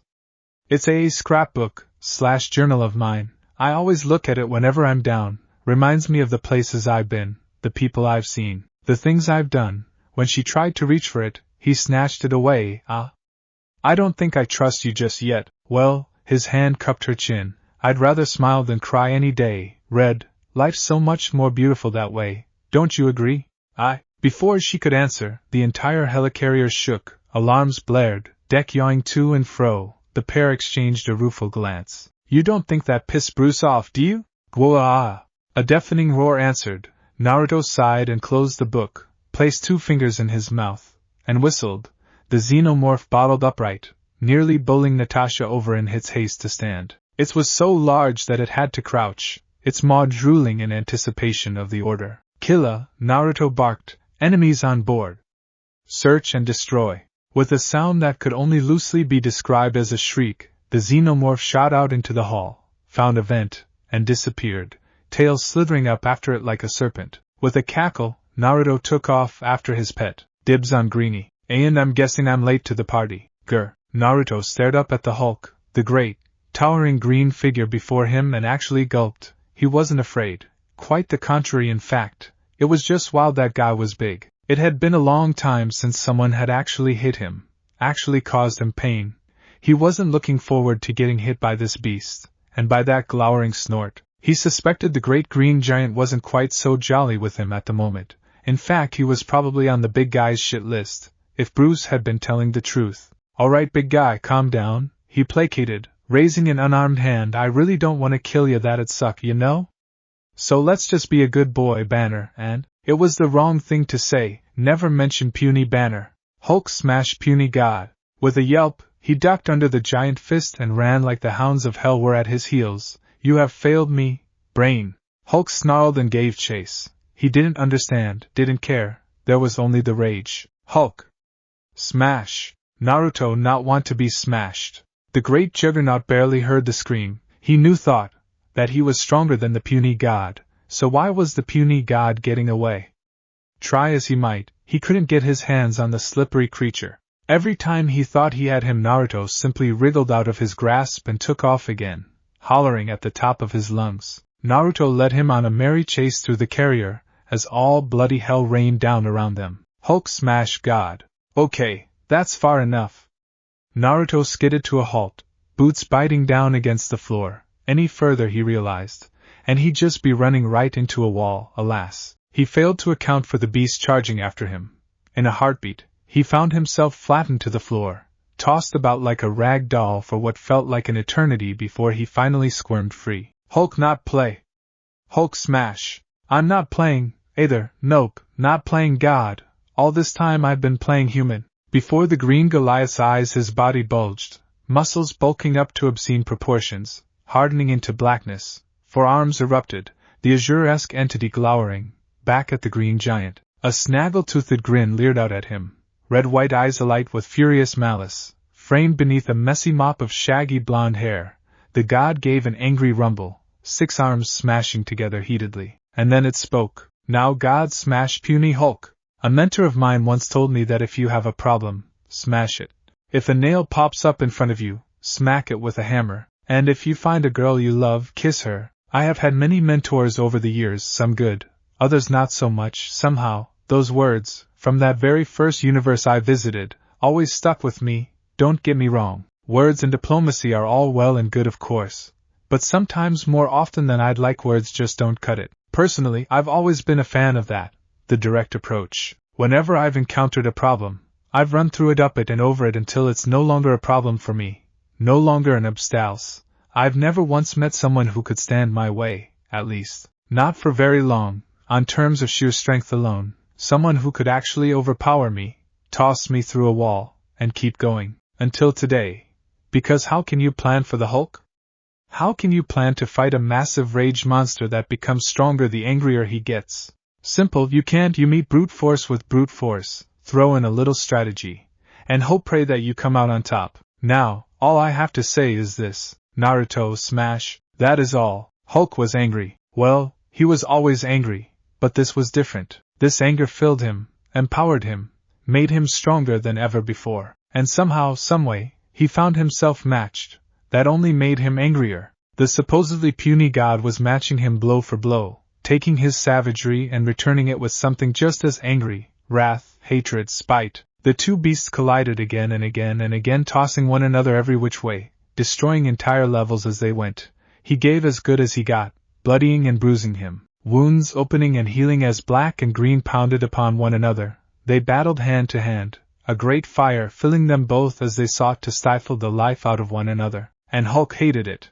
Level after level burst before them like wet paper bags, girders tossed aside like sticks, planes used as giant clubs to beat one another senseless. Nothing was held back, everything was a weapon, and when one of those weapons finally inflicted a mortal wound, then things started to go south, because it was then, completely out of the blue, the beast stepped away from him and laughed. Even as black ichor spurted from the stump of his arm, he cackled, the laughter of an insane god. Bemused by his own blood, he held up the stump of his fifth arm, appraised it, and smiled. What's wrong? He croaked. Does Whittle Hulky need a break? You know, you remind me of another jolly green giant. Gwoa. Choking on a rush of furious rage, Hulk bounded back into the fight, slamming the azure-like entity into the wall with enough force to shatter his spine. Naruto just laughed at him. Yes. Yes. Give me a good fight. It's been so long. Roaring, Hulk barreled into his opponent, and drove him upwards into another level. Natasha took one look at the twin titans as they blasted past her again, and promptly walked the other way, limping slightly. She'd barely escaped the conflict with her life, and she had no desire to get tangled up in a tangle of testosterone like that again. No, best to find someone she actually stood a chance against, rather than these angry rage gods. I'll just let you two duke it out. Somewhere in the bowels of the ship, an angry roar reached ears. I heard that. Meanwhile, Killa was a good boy, and like any good boy, like any good pet, he did what his master told him to do, because master was his all. Master had raised him since he was a nestling. Master had taken him out of that woman's chest when he was born and spared him. He, the last of his kind, an abomination most wouldn't have given a second glance. But master did. Master was kind. Master always gave him treats, always scratched his crest and drew us the right place. Master took him to strange new worlds and let him hunt all sorts of prey. Master always tended to his wounds, and Master always made sure he was safe and warm. Master was always good, and so, Killa was good to him in return. Yes, Killa was a very, very good boy, and he was about to live up to his namesake. Deeper within the helicarrier, Alex was the first to die. Covering the incursion team's tail, rifle in hand, he never noticed the barbed tail that dropped down around his throat until it was pulled tight and his windpipe had closed shut. With a jerk on the tail his spine snapped in twine, then, silent and unseen, his twitching corpse was hauled upward, into the shadows. In its place, Killa dropped down, forsaking its perch to creep up behind the encroaching aggressors. Years of breeding prepared it for this, creeping forward seamlessly, soundlessly, on all fours. Its prey, on the other hand, was woefully unprepared for the terror stalking them in the night. Baring its fangs, he beast shifted, ever so slightly. A moment later Barton faltered as a breeze brushed his cheek. What in the dash? Another traitorous Agent Maxwell, if he recalled correctly, turned at the same moment that the beast's deadly tail appeared from thin air and impaled him with such force that he was pinned to the steel wall. Behind him, eyes bulging, the machine gun flew from his hand. Gore spurted from his nose and mouth before he could shout a warning to the others. Sensing danger, Barton hit the floor, dragging a man with him. It saved his life. He landed hard on his ribs and was rewarded with the fleeting image of the xenomorph as the bull tackled another of his men into a grate, spitting him on a jagged piece of pipe. A deadly arrow was already notched and all but flying by the time the creature turned too late. It closed around nothing but empty air, clattering across the floor as the beast blithely bounded back to the safety of the vents once more. Damn it all! He cursed. A chittering hiss answered him from above, almost as if the creature were laughing at his plight. There were very few things in this world that could unnerve Clint Barton, but Killa had done just that, crept into his head and planted the first seeds of fear. Now they began to grow, their roots latching onto his mind in swift, sinister succession, threading through his mind. Even with his very psyche under Loki's control, he was quite capable of thought, and capable of fear, which meant, like greased lightning the tail shot down, forsaking stealth entirely. Lang's son stood there for a moment. Then slowly, eerily, his head slid from his shoulders, toppling to the deck with a wet thud. His body followed only a moment later. Just like that, Clint was alone. He and his bow, a clawed hand lashed out from nowhere, and then he didn't even have that. Paralyzed as the massive paw swatted his weapon away as though it were only a child's plaything, not the deadly tool of his trade, sending it clattering across the corridor. Weaponless, but not defenseless, Hawkeye stared down the beast. Oh shit! And Killa leered back with a heart-stopping hiss. Oh, was all he managed. The alien whipped its bony tail around, dislodging the dead man and hurling his dead carcass into a dank corner. Legs spread wide, clawed arms raised, the alien kicked Maxwell's ruined corpse aside, clearing the arena between it and its prey. Slime oozing from his lipless mouth, Killa bobbed his shiny, elongated head and thrashed his tail side to side as he issued a sibilant challenge. Finally, impatient, his toothy mouth opened and the black beast spit at the archer in angry defiance. That defiance was not well met. Fuck! Rational thought abandoned Barton, sanity escaped him, his body refusing to obey the scepter's command to stand and fight, hand to hand? With this beast? Not happening! Nope, nope, nope, nope. Faced with this creature from hell, he screamed like a little girl and turned to get the hell out of there, and slammed right into a wall. The beast thumped him viciously on the head with its tail, knocking the archer out cold before he could do further damage to himself. Killa paused, sniffed the prone body, scoffed, and climbed back into the vents once more. Master had said not to hunt this one, so he wouldn't, but there were other intruders, other prey, creeping about Master's home, his home, and more prey meant the more to hunt, yes, so much more. With a soft, hissing laugh, the alien found another vent and vanished into the bowels of the ship. The hunt had begun, and it was going to be a long evening. Meanwhile, with Naruto and Hulk, smash! Naruto grunted in surprise as a smoking green fist smashed into his visage, dislocating his jaw and launching him across the deck through 3 walls and into a hangar. There was a moment of pained, awkward silence as the ebon entity lay there, stiff and unmoving. Then one of his 6 arms rose, rubbing his broken mouth. A sickening pop resounded as he pushed the ruined remnants of his fanged maw back into place, coughing. His head rolled upright, just in time to see a green freight train of pure rage barreling down on him. Okay, so I guess we're doing this, now. The two titans slammed together with a sickening thud once more, a shuddering impact that sent both beasts reeling away, only to come together once again. Howls and thrashes accompanied their charge, the intensity of their rage shaking all the world around them. Nothing could stand between them. The very helicarrier itself threatened to shake itself apart. Hulk lashed out, striking a backhanded blow against the demon's gnashing jaw. Naruto staggered, then, in an impossible movement, the six-armed entity spun, smashing a fist into his adversary's snarling visage in a satisfying spurt of green blood. The cold deck kissed his face, and he lay there for a moment, stunned. A black foot slammed down onto his back, clawed feet digging into the meat of his back. Sheesh! Smash, smash, smash. You really should to go counseling for that. Whoa. Missed me. Try again, pal. With a nimbleness that belied his girth, the six-armed creature bounded away from another wild swing and scurried up a wall. Ha! Take that, Spider-Man. This shit is easy. Pausing, he leered down at him, frowning. Damn it, Banner, don't make me play the dick card here. Hulk swung around, but the beast simply dropped down on him and smashed him down to the deck once more, opening a hole in the already ravaged decking. But Hulk wasn't finished yet. He grabbed Naruto's leg, and with a startled squawk the blonde went tumbling down after him into the belly of the ship. Two hands closed around his head, squeezing. Come on now! Get angry! Give me a fight! Growling, the green giant bashed him in the head. The demon cacked and bashed him right back, dislodging something in Hulk's mouth. Ground. They struck the lowest level with a dull thud of sound, and in an instant, the black demon was upon him. What's wrong? Those deadly fangs snapped mere millimeters from his face, snarling, if you're this weak, maybe I should go visit your cousin. Jennifer. Does Hulk understand that? The world's angriest man spat out a tooth and howled, tackling him. Hulk. Smash.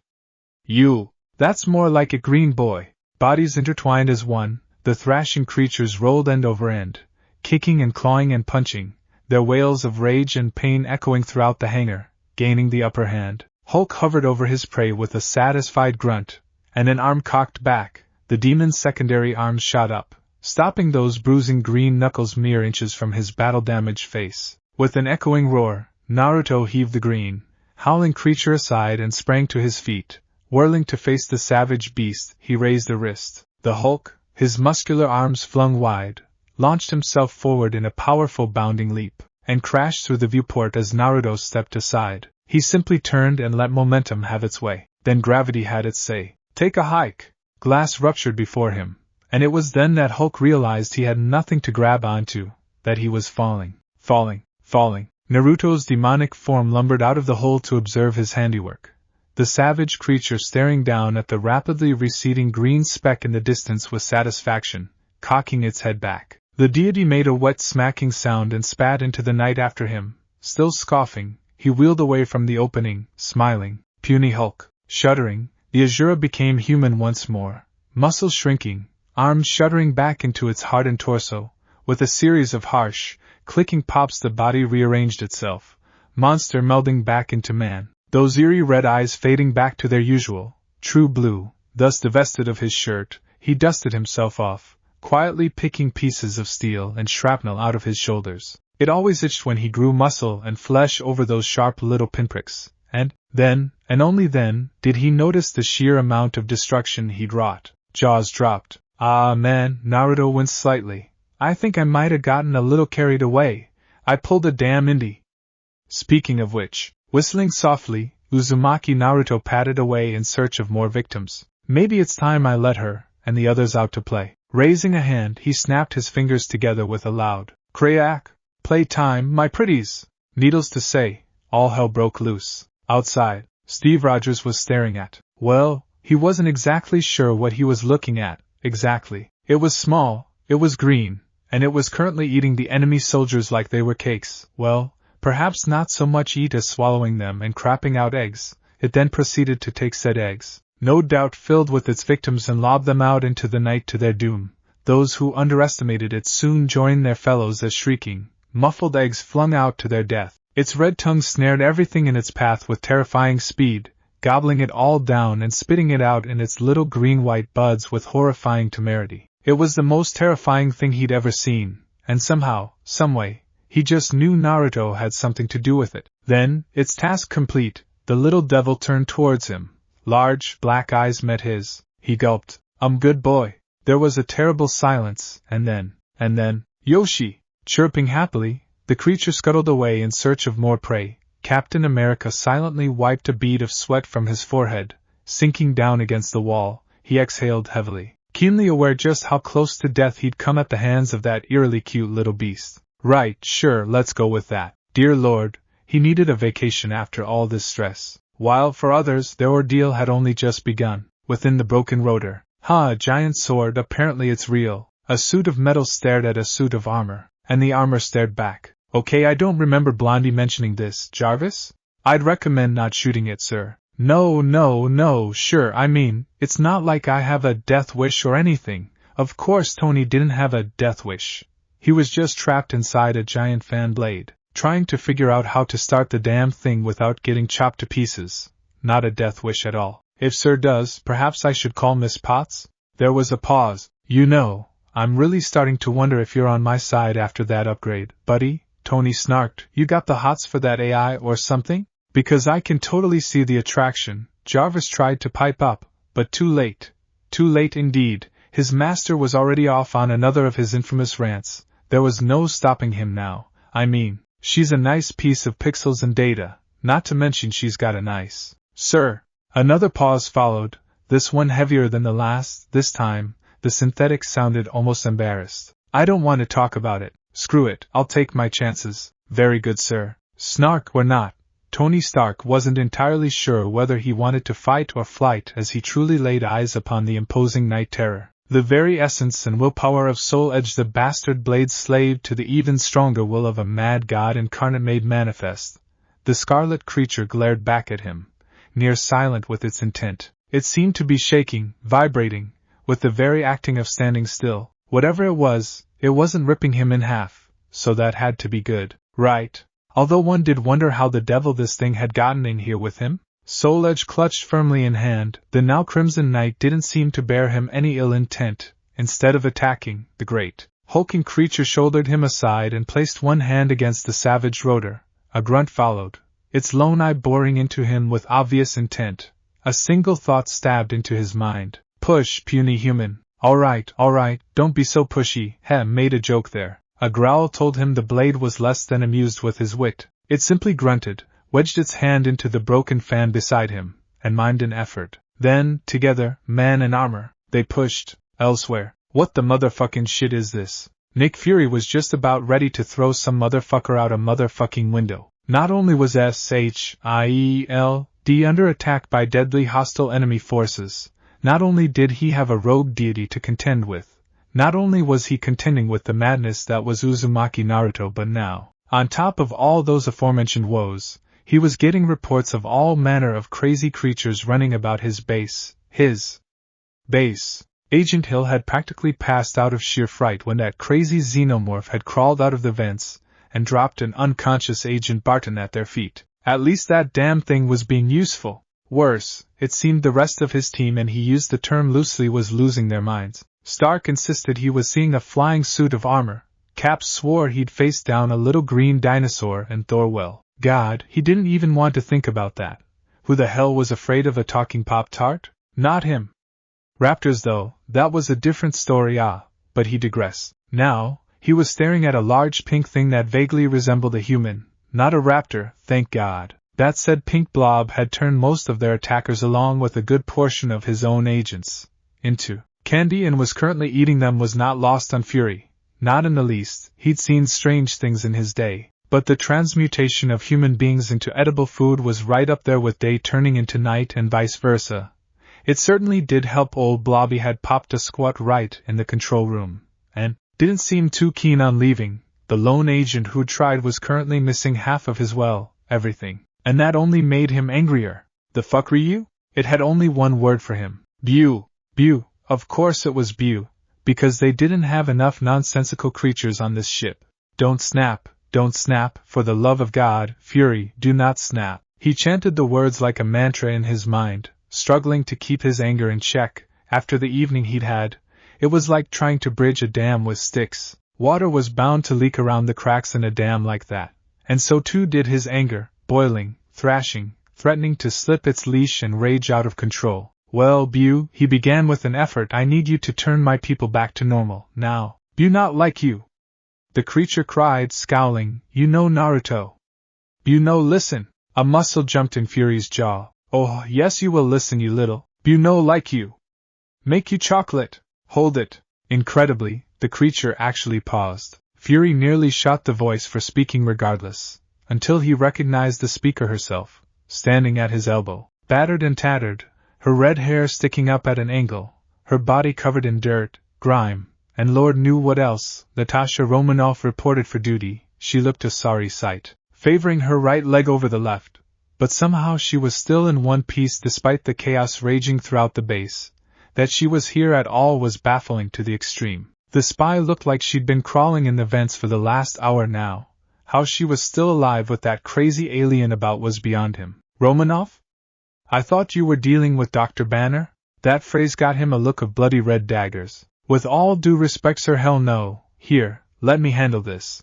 Before he could thrash her for insubordination, she sauntered over to the giant gelatinous blob and tapped it on the shoulder. By contrast, Bu gave her his full attention, a rotund head turning in 108 degrees to look her square in the eyes. Bu, right? Natasha asked lightly. The Majin nodded slowly. You're Naruto's friend, right? Yes. Naruto, Bu's friend. Bestest and only friend. The sure innocence with which it spoke momentarily gave the spy pause. Naruto didn't strike her as the sort to make friends, much less with a being like this. Interesting. Perhaps she misjudged him, after all. But you're eating Naruto's other friends, she pointed out, indicating the gumballs in the Majin's gloved hands. Naruto wouldn't like that, would he? If you eat all of them, it would make him sad. The creature seemed to consider that for a long moment, pondering her words with an intelligence that belied its girth, and then, to Fury's disbelief, it listened. It was like flipping a switch. Bu, like pretty lady, Bu, listen. Fury balked, eye twitching as the strange tentacle on Bu's head twitched. A bright pink light engulfed the gumballs, and just like that, the agents found themselves restored. A few were traumatized over being turned to candy, gibbering quietly to themselves. The rest were simply happy to be alive, and not food for the ravenous pink menace. Dumbfounded, Fury turned that eye on Romanoff. How did you do that? Natasha smirked. Trade secret. Deeper still in the helicarrier. Loki was not pleased. Not in the least. Kill him. I am going to kill that blithering idiot, if it's the last thing I do. Not only had his plans been thwarted, so much thwarting, but he was still trapped in this infernal chamber, hanging over a precarious pit safeguarded by only a thin layer of oscillating metal. Every tremor from the beasts beating upon one another shook his cage, a dread feeling of inching towards certain doom. He wasn't entirely certain he'd survive a fall from this height, and that uncertainty gnawed at him like a feral beast itself, making him fret all the more. Loki didn't like to fret. He knew that, should he fall, he likely wouldn't have time to break free. His talents did not lay in the realm of brute strength, but of the mind and manipulation. He really didn't want to fall. Then suddenly, incredibly, the doors opened. For a moment he simply stood there, baffled, his head turned, half expecting to find a certain rogue god responsible for his liberation. When no such being appeared, he almost dared to hope that this was an act of fate, a sign that, perhaps, things were finally looking up for him. Surely, it must be a sign. Well, that's certainly convenient. Out of the corner of his eye, one of his followers, easily identified by the bright blue light of his eyes, bustled forward, bearing his weapon in hand. Loki accepted it with all the grace of a king. Ah, so nice to have someone you could rely on.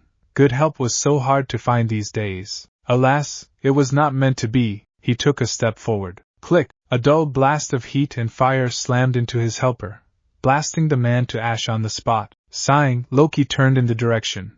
Agent Coulson was waiting there for him, strange rifle in hand. He raised an eyebrow, smiling. Fancy meeting you here. Once, in a different universe, Loki would have toyed with him. Now, enough. I tire of these mortals. In a single, blinding flicker his illusion vanished. By the time the determined agent realized what was happening, it was already too late. He found himself lifted up, impaled from behind by the scepter, skewered like a fish. pausing just long enough to cast him aside, the Asgardian moved to the catwalk, and came face to face with a rather imposing weapon, found himself staring down a familiar barrel. The muzzle of that cannon exuded warmth, suggesting it had been discharged recently, far too recently for his liking. The expressionless slit of Naruto's infamous peacekeeper suit remained utterly emotionless, genderless, but the voice that emanated from was decidedly female, and she sounded far too smug for his liking. Now, I wouldn't do that if I were you. Let's not be hasty, the trickster god started, shifting slightly to the side. Whump! A dull thud cracked in his ears as the beam rifle discharged mere millimeters from his face, blasting a fist-sized hole in the floor of his cage, and another when he tried to duck. Spiderweb cracks splintered in the glass, the small fissures spreading madly as he looked on. Don't move. It was not a suggestion this time. Hands where I can see them. And so the mad god sends his suit to fight in his stead, he sneered, raising his hands in contemptuous surrender, dropping the staff, a bit of data in a metal shell, pretending to be alive. Is he too cowardly to face me himself? He hides behind you and his trinkets, his trophies, using you to do his dirty deeds. Hardly, Cortana scoffed, he has bigger fish to fry. As if to echo that very thought, a distant tremor shook the room. Loki looked up, laughing. Ah yes, his hands clapped together with a loud, satisfied pop, the green monster pretending to be a man, a most formidable opponent. I dare say even he would struggle with such a foe. A small, tinny laugh answered him. The bosses fought worse and survived. I know him. Do you? Cortana didn't rise to the verbal jab. She simply raised her weapon a little higher and shot his chest full of plasma.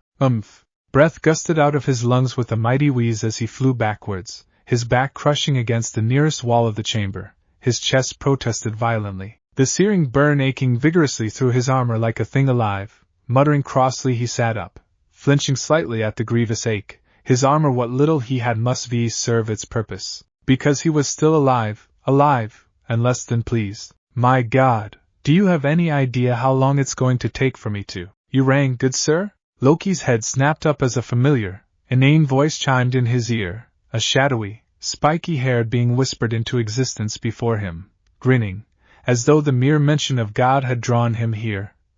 Perhaps it had. Bastard had a knack for showing up where he was least wanted. After all, you, me, Naruto beamed back at him, his blue eyes hidden by were those sunglasses? Why the devil was he wearing those at night?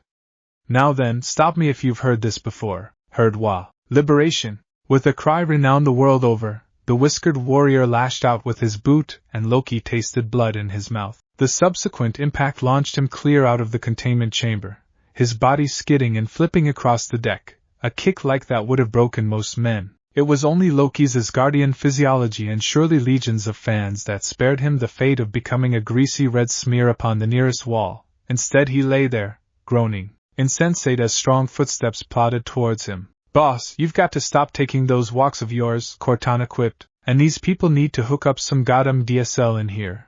Her partner shot back, with snark to spare. You can't blame me for going overboard when there's so little to do. Loki groaned. Oh, I think he's still alive. He is? Great. Dimly, the Asgardian became aware of movement. He was being lifted by the collar, forced to confront his tormentor. Those eerie glasses reflected nothing, but his smile was telling. It spoke entire volumes of what this mad demon god intended to do to him, and Loki wanted no part of it. No part. Not even a little bit. Not at all. He wanted to get far away from this madman as he could. Have I ever told you the definition of insanity? Naruto asked pleasantly. I get the feeling you're going to, anyway. The battered god sighed, looking away. Quite right. Another kick, another crack in the glass. Insanity is, Naruto began merrily as Loki writhed beneath him, clutching his groin in agony, doing the same, exact, fucking thing, over and over and over again, expecting shit to change. Did you know that? No? Seriously? I thought you, of all people, would understand, but you don't, do ya? His head cocked aside madly, grinning. That is crazy. No, this time. No, please, this time will be different. But it isn't different after all, is it, Loki? I told you, remember? World domination's just too much work. And what would you have me do?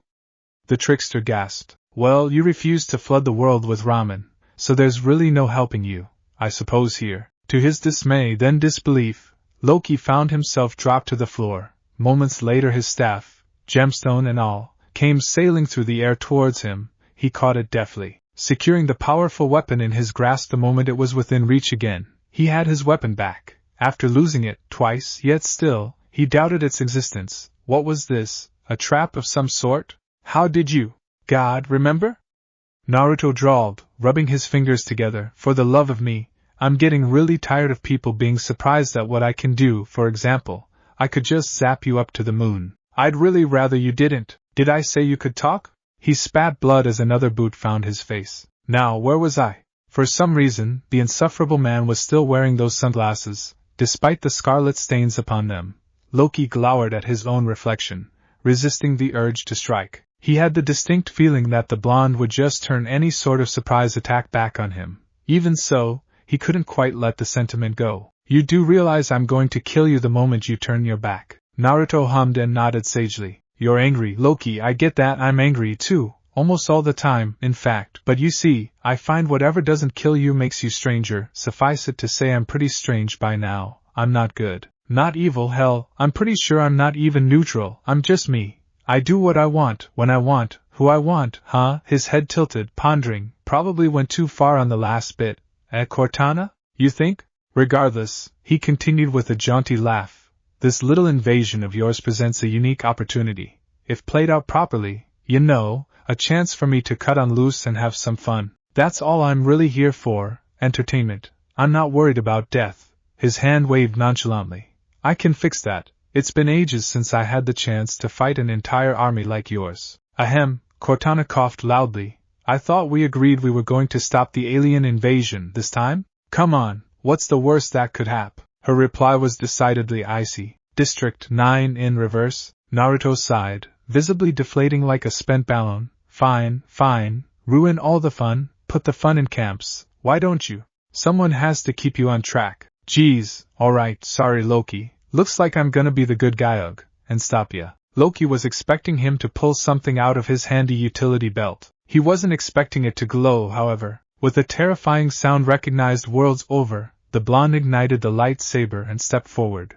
A crimson bar of wrathful red rose from the cylinder, erupting outward with a bright glower of light. The very picture of a deadly weapon coalesced in this brilliant beam of light. What manner of trinket is that? This trinket, as you call it, Naruto purred, moving his humming blade from side to side with a dull thrum, is a lightsaber, plucked from the corpse of a Sith Lord. He moved it again, the amber blade casting his face in orange relief. I rather like the color, don't you? I think it suits me. I mean, blue and green are nice and all, but let's face it, red is badass, dramatic, lethal. It ain't a pansy color, so? What are you waiting for? Have at thee. You must be joking. Loki found himself raising his staff at the blonde's approach. Do I look like I'm kidding around? Actually, however, before the two gods could engage one another in the timeless art of swordplay, Naruto stiffened. Oh, seems we have company. His words trailed off as the sound of hurried footfalls reached his ears. Naruto cocked his head like a curious fox as soldiers stormed the room. The distinctive click of armed rifles raised in his and Cortana's direction told him they weren't exactly the friend sort. His saber lowered marginally, molten tip grazing the ground and drawing sparks. I brought some friends, Loki smiled, spreading his hands and stepping away. I'm terribly sorry to cut this short, but I have pressing matters to attend to. Thank you ever so kindly for returning my staff. I hope you don't mind if I step out. As expected, his adversary didn't bat an eyelash at the remark. You do know this won't stop me, he hummed. No, but it will slow you, Loki shot back. How long will it take you? 30 seconds? Maybe more? By then, I'll be long gone. Heh, he wasn't expecting the laugh. It burst out of Naruto suddenly and without warning, completely unexpected, a rich, ricocheting sound that bounced off the metal walls and ceiling. It was the laughter of a mad god. Made merrily insane through choice, not consequence, he gave one final, tittering chuckle and straightened, those eerie black, opaque glasses reflecting the Asgardian's dismayed expression within. Wiping a mirthful tear from his eyes, the horned deity did a little spin on his right heel, sighing like an indulgent parent. Ah, Loki, Loki, my dear Loki-kun, you never learn. In that moment, he reached for those sunglasses. He didn't remove them, however, his fingers simply brushing the bleak plastic. Tell me, do you know Albert Weskier? Albert who? Pity didn't think you did. I stole this line from him, right before I killed the cheeky Dick Waffle. By the way, about your friends, well, you should have brought more. His fingers snapped, and what had once been a precarious catwalk surrounding the cage suddenly became a flat surface, solid in its steel. Another snap of those gloved fingers and the air parted, ruptured, tearing itself to pieces in a way that Loki had only seen once before. He stared into the void, and the void stared back. A single, glowing orange eye appeared within, a being so enormous that Naruto had to reshape the very room itself to make space for her. Then, that something else was in the room with them. Something big. Roha Wayawerg. Well, that's just lovely. A gray-white blur of wrath and terror swarmed over Loki's men with a snarl, giant teeth clamping around three and tearing them to bloody pieces in the time that it took most men to blink. In the next instant she spun, a whip-like tail scything out to crush her enemies, giant, pillar-like legs stomping those underfoot. It was a great beast of a monster that put even a tyrannosaur to shame. And now, she was looking at him. Oh, Odin, he knew this wasn't going to end well, not well at all. Indominus Rex lowered her head and roared, spattering Loki with blood and saliva, drenching him head to toe in bodily fluids. Noxious breath, the scent of decay washed over him, the smell of death promising a terrible and painful death between those jaws. The Asgardian went pale beneath that thick sheen of moisture and blood. He barely registered it. Oh, the word forced itself out of his throat in a soft squeak. This is new. A low, bestial rumble greeted him. Her eyes burned like fire, slit eyes regarding him with frightening intelligence. She turned and, in a lightning-fast motion, bit Naruto's head and most of his shoulders off in one clean bite. Loki couldn't help himself at that. Now it was he who laughed, a disbelieving bark of mirth leaping from his parched throat.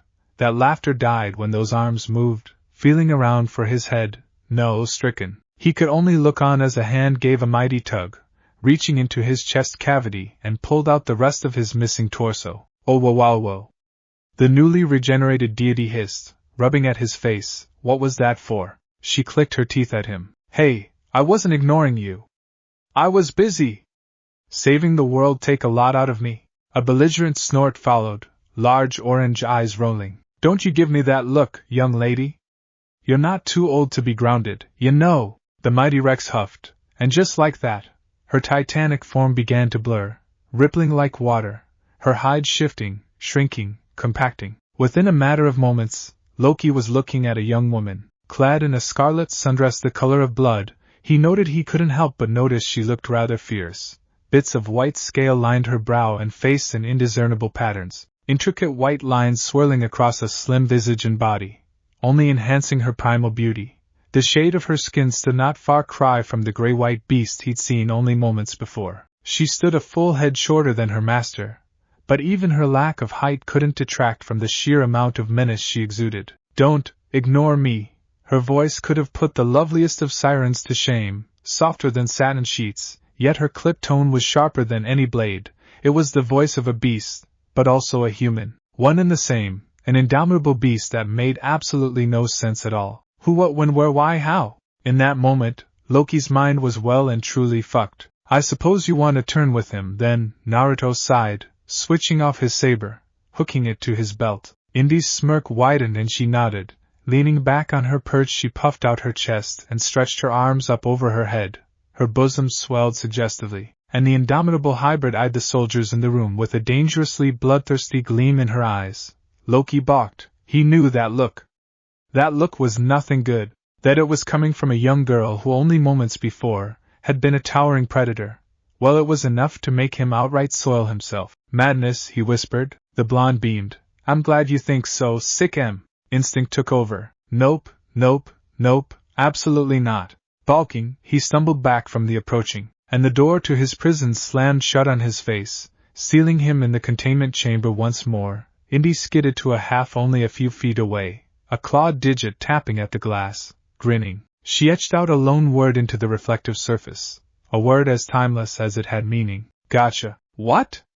No. Now, what did Fury say?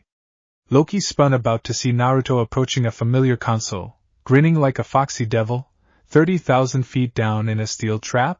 See, that would hurt me, that'd hurt me a lot. His hand hovered over the console, fingers splayed cheerfully.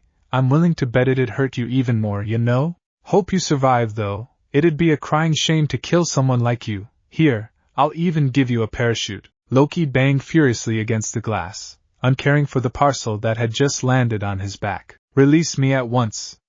I command you. Nope. Indy chirped. If you kill me, you'll never find the Tesseract. I already know where it is, Naruto replied, his hand inching forward. I can offer you wealth. Power. Don't need em. I have blundered. That was his last thought before Naruto's hand slammed down on the release button. With a whirring hiss, the steel opened beneath his feet. Wind keening, horrified, he could only clutch at his staff. He eyed a crack in the glass, mind racing. Maybe, just maybe he could have a nice fall. Loki looked down, bulking as the sky opened beneath him, then glowered at his tormentor. Oh, if only looks could kill. You insufferable, arrogant, miserable piece of festering waea. That was all he had time for before the canister plunged downward to earth with a dull whoosh of sound. Before long one could barely see it in the stormy sky, plunging through the black clouds of night until it was little more than distant white speck on the horizon. Then, not even that. You do realize that probably won't kill him, Cortana said, peering down the chute. Maybe, Naruto admitted, shrugging, maybe not. One way or another though, it will piss him off. As luck would have it, it also pissed off everyone else. Sunrise? Are you insane? Naruto offered a jaw-popping yaw as Fury's shouted washed over him with, well, Fury. More words followed, blah blah, anger, blah blah, rage, blah blah blah, compromised mission, blah. Finally he turned his head from where he sat at the table, calmly craning his head up once he was certain the director's tirade had ended. The one-eyed man looked to be all of 3 seconds from reaching across the table and strangling the life out of him. And he very well might have, were it not for a protective Indy curled up in his lap. Even as he looked on, she nipped at Killa when he tried to claim her spot, body bristling. The xenomorph retreated with a whine and had to content itself with an errant head rub from its master instead. One look at Fury's wrathful expression and they both hissed, Indy's predominant fangs peeking up behind the swell of her lips, and the xenomorph's second mouth snapping threateningly. I am quite in control of my faculties, I assure you, Naruto replied, stroking her hair with one hand and Killa's crest with the other. They purred happily, anger forgotten. We won, didn't we? The sun's coming up, and I count that we haven't lost a man. Well, not too many. Are we counting the ones Bew ate? Despite himself, Tony snickered. Fury's glare put paid to that. We won? The deadpan was barely concealed, outright murderous. Even, the helicarrier is damaged almost beyond repair. Dr. Banner is missing. You just killed our only lead, and you say we won? You and I have very different definitions of the word, Naruto. I did not kill Loki, came the reply. Thor and Fury perked up as one. What? He's alive, Naruto drawled, idly rubbing 2 fingers together. I slapped a Horatian. That'd be a flying thunder god for those of ya who don't know Japanese. Mark on him during our scuffle. It'd tell me if he was dead, which, I might add, it hasn't, and thus I know that's fine, battered, bruised, but alive. The Asgardian groaned. Do not do that again, friend Naruto. No promises. Fury wasn't one to be dissuaded, however. That doesn't change the fact that we have no way of tracking the cube now that you saw fit to knock him out of our lap. Okay, first off, nasty analogy. Let's not go there again. Second, he drew a deep breath. Might I add that I was a great help here to everyone today? No? Pretty sure I was. Let's see. He began to count off on his fingers. I helped Stripes over there, Stark with the rotor. Single-handedly prevented the Hulk from destroying everything in sight, saved Coulson's life, and kept the bridge from being compromised beyond repair. Really, the only one I traumatized was Thor with the talking Pop-Tart, and a few people with gumball issues. And we have Barton back. Good solid name, that Barton, Batter Tartan. Natasha threw a cup at him. It shattered harmlessly against his skull. Barton, he said one last time. Naruto. All right, I've got it out of my system, maybe. Shaking himself, he continued. Look, the point is, a good man almost died today because we didn't have our act together. How many will it take next time, huh? A dozen? 100? He stood abruptly, dislodging Indy with a yelp. I've been down this road before and I do not like it when innocents die. His finger slammed against the table almost casually, shattering it. If I hadn't been here? Coulson would be gone, dead, buried, in the ground, so, after all I've done today, I think I deserve a little leeway. And you all of you need to be better. What are you proposing? Naruto glowered at Steve. I'm proposing that you lot set your differences aside, get your fucking act together and work as a team. His gaze swept over them all, glowering. Because I sure as fuck don't plan on saving this world by myself. So I propose, dear Stevie, that y'all shape up or shut up, simple as that. Well? There was a strangled silence. Everyone exchanged looks. I think we can do that. Oh, well, good, Naruto deflated sheepishly. That makes this easier. For a second there, I thought I'd have to dig into my bag of tricks, or... Tony zeroed in on the grimace almost immediately. Why?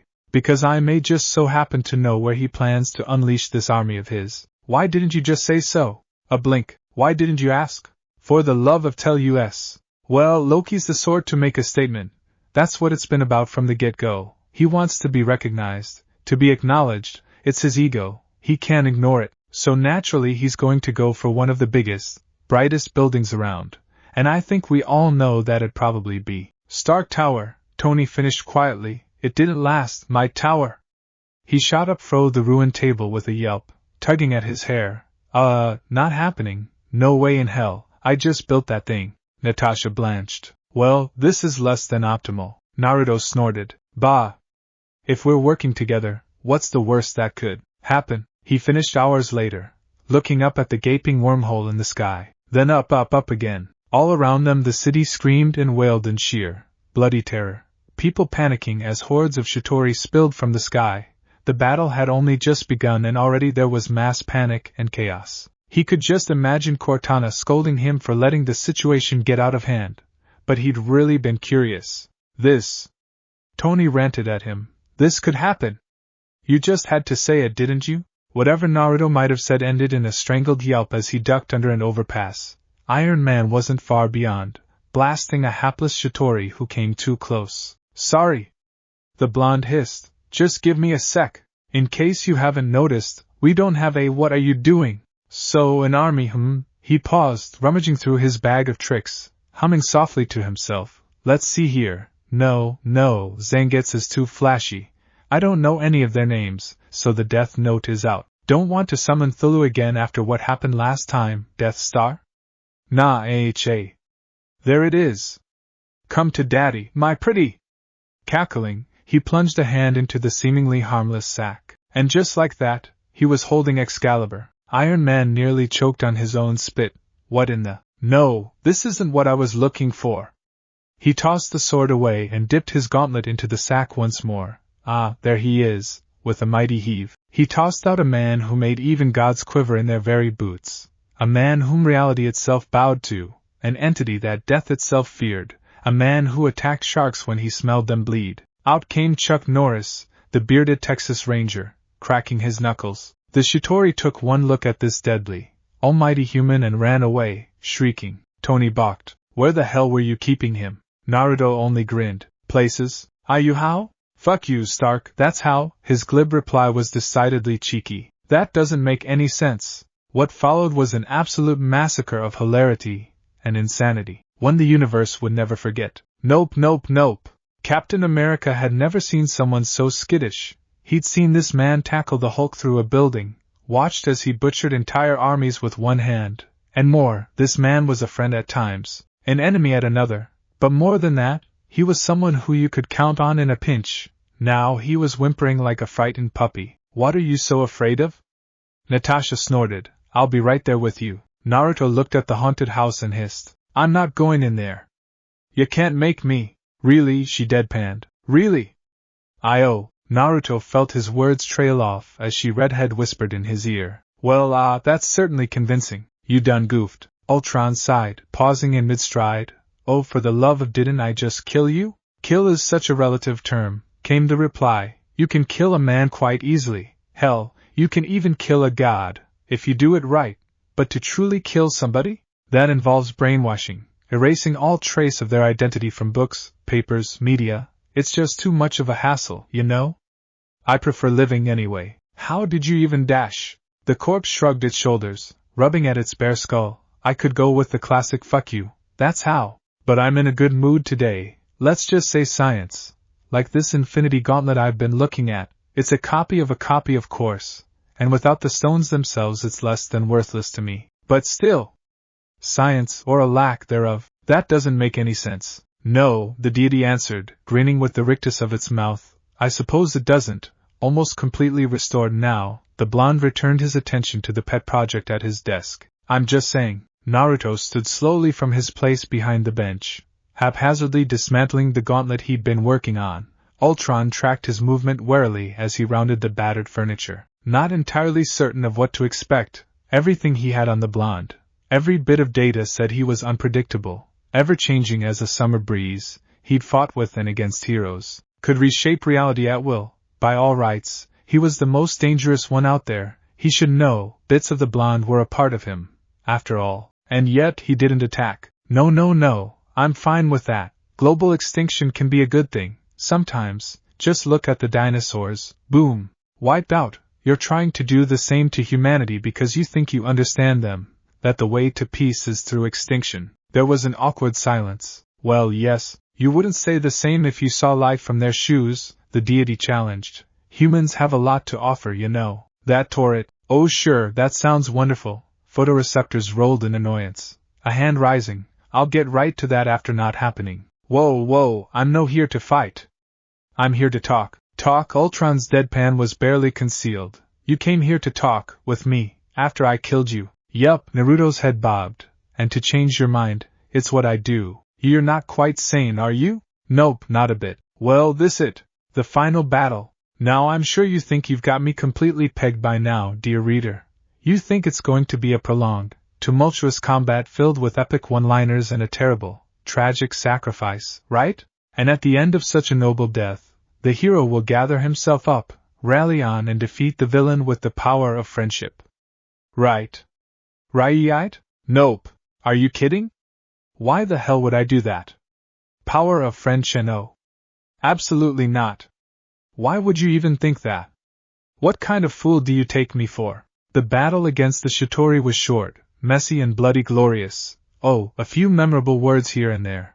But looking back it was mostly one good, rousing beat-em-up. I pulled out all the stops, called upon my best allies' items, and some unwilling help from those I'd met along the way. So yeah, roughly a fourth of every place I've been thus far. Not a bad day, I say. Why, you ask? Because, for the first time since fighting a certain deity way back in Dragon Ball Z, I didn't hold back. To put it bluntly, I snapped and went to town on the Chitauri with the Avengers. As a mentor of mine once said, as the fabric of your robe flaps around to the side, dancing to the wind, singing an anthem of forever, you lay one foot after the other, sweat raining down your brow like the skies have cried on you. The ground quakes with your power, cracking a brittle and cold world with new ways, but you stop for what? A weak twine holds you to the past, and it snaps. Just like me, Chuck fucking Norris. Tony wasn't sure if he was about to have an aneurysm or a seizure outright. Probably both, come to think of it, seeing as, really, he hadn't slept in about a day now. Oh, and this.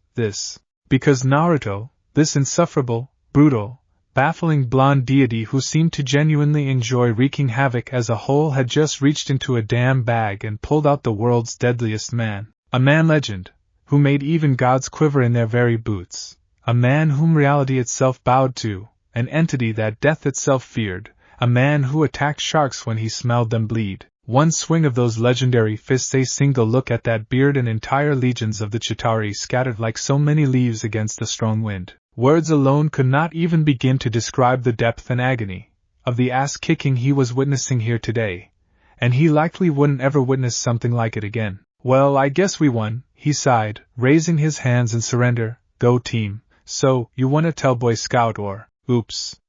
Naruto paused, delving into his bag of tricks for a second time, almost forgot.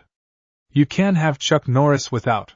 Wait, just who else do you have in there? Sagata Sanshiro. Tony Stark, the immovable Iron Man, nearly fainted dead away when a familiar, timeless, GI-clad figure came flying out of that rough, burlap sack.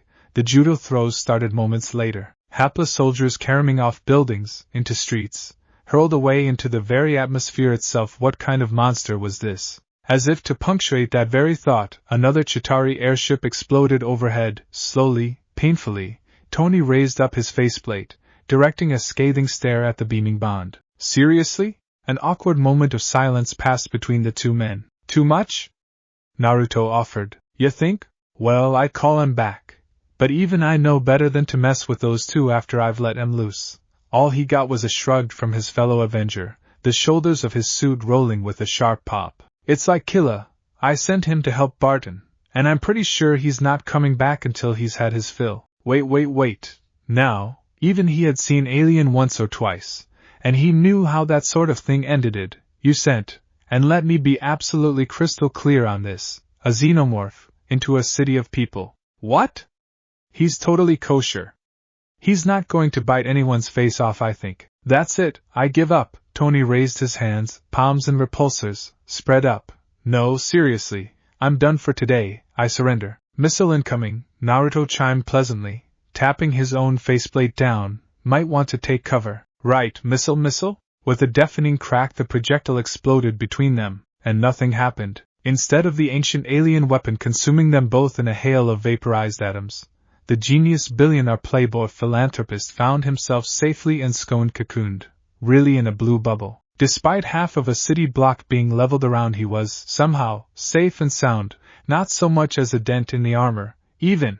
Singed servos whirring, Tony wheeled toward the one responsible, and he wasn't entirely certain he liked what he saw there. Kind of frightening, really. Momentarily baffled by the shit-eating grin that the devilish blonde wore, he could only balk as said blonde raised a hand and twitched his fingers in the direction of the shooter. "Katsu." Just one word. One word, a mere turn of phrase, and the entire horizon lit up like the 4th of July, napalm spearing across the city's sky. "Ah, smell that, Stark?" Naruto laughed, spreading his arms wide, so much a prophet imploring the heavens for Armageddon, his horns casting a stark shadow across the smoldering city. "Gotta love the sweet scent of cooked alien in the morning." "Bahahaha. Okay, what the hell, kid? Now see here, I've told you this already. I'm not a kid," came the humming reply. Leering at the smoldering crater, he lowered a hand, the remainder of the barrier crackling harmlessly back into nothingness as he released his control upon it. Tongues of blue fires shimmering away into nothingness. "I'm a fuck-mothering god. I've killed a lot of people to get this title, and I deserve to be called as such. Compared to me, Loki's little more than cannon fodder. You really think a measly missile can kill me? So, and I'm just asking here, why isn't this invasion over already?" The blonde looked at him as though he'd grown a second head. "Ended? I'm just getting started. I haven't had this much fun since I fought Beerus. Who? Some crazy powerful cat god thing I duked it out with way back." A scarred hand waved errantly, dismissing the subject as a mere afterthought. "Not important. Good fight, though. Haven't enjoyed myself like that for a long time. See, if you had gods like him in your world, I might visit more often." "I'm not even going to ask." "Smart move." The horned deity chortled, shouldering him aside to stalk down the street. Either noticed the approaching figure from behind, nay, how could they? The flare of a blue gunmetal dress flaring slightly in the wind as the newcomer stormed forward. "Now then, let's have some fun, shall we?" "Still, not too much, wouldn't want to." Clunk, an armored fist descended mercilessly out of the blue, crashing mercilessly against the blonde's skull and laying him out in an instant. One hit. And this stranger had done what the entire Avengers had failed to do. Tony might have been a bit jealous of it all, really, if he wasn't so terrified, because the look in those gray-green eyes bespoke of death and murder, pain and suffering for anyone who'd got in her way. Pepper had taught him the meaning of that look long ago, and he knew better than to trifle with her. But this one? Nope. Even then he wasn't prepared for Naruto's laughter. It emerged from him as a short, sharp guffaw, broken only by the sound of the war raging around them. Then he smiled. "Welcome back. Welcome back?" A voice like a naked blade issued forth from the newcomer's lips. "That's all you have to say?" "Pretty much, yeah." Planting her hands firmly in the whiskered warrior's collar, the fair-haired maiden yanked him upright, hauling him to his feet. A beat of silence passed as she glowered up at the larger man. Just a moment. A second. A single beat of impasse. Then she shook the god like a rag doll. For the first time since he'd met this baffling blonde, Tony Stark found himself treated to a rare sight, bearing witness as the unknown battle maiden rattled like a bobblehead in the hands of an angry woman. "I can't believe you did that, master." "What did I do?" He managed to get out between the shakes. "I swear, it wasn't me this time." "You threw away my sword." "Okay, that was me. Na are you to?" She shook him even harder. "Deepest apologies, Saber-chan." Naruto grinned. I'll give it back, I swear. But now that you're here, mind lending me a hand? In response, the legendary warrior dropped him. Her eyes seemed to glitter down at him like angry jade diamonds. Tony thought, sharp and cutting. Nope, not getting involved in this, he decided. Still unable to move, somehow a glare like that just rooted you, even when it wasn't directed at you. 12. Naruto paused. Half? You belong to me for the next 12 days, she declared, jerking a thumb toward her armored breast. There will be no negotiations. Oh, I'm the boss here. Then I'm taking Excalibur back. Okay. Twist my arm, why don't ya? Okay. The human's feeling a bit lost here. Naruto and Saber finally seemed to remember he existed at that. The whiskered blonde raised a hand meekly, scrubbing at the back of his head. Tony meets Saber. She's, it's complicated. I guess you could call her my familiar wife, Saber corrected tersely. And she is not pleased that you threw her Excalibur away. Well, those two are more than enough, but where's the fun in that? Let's have some overkill. Fingers snapped, and the air rippled around them, the very fabric of the universe itself tearing apart at his touch. This time, Iron Man had the foresight to get the hell out of the way when he saw those eerie amber eyes peering at him from the black. The difference? There were two. Oh, lovely, he'd already seen one back on the helicraft, but there were two of the little terrors. And they were smiling at him? Dear Lord, kill me now. Honey, I'm home. Naruto cackled, spreading his arms.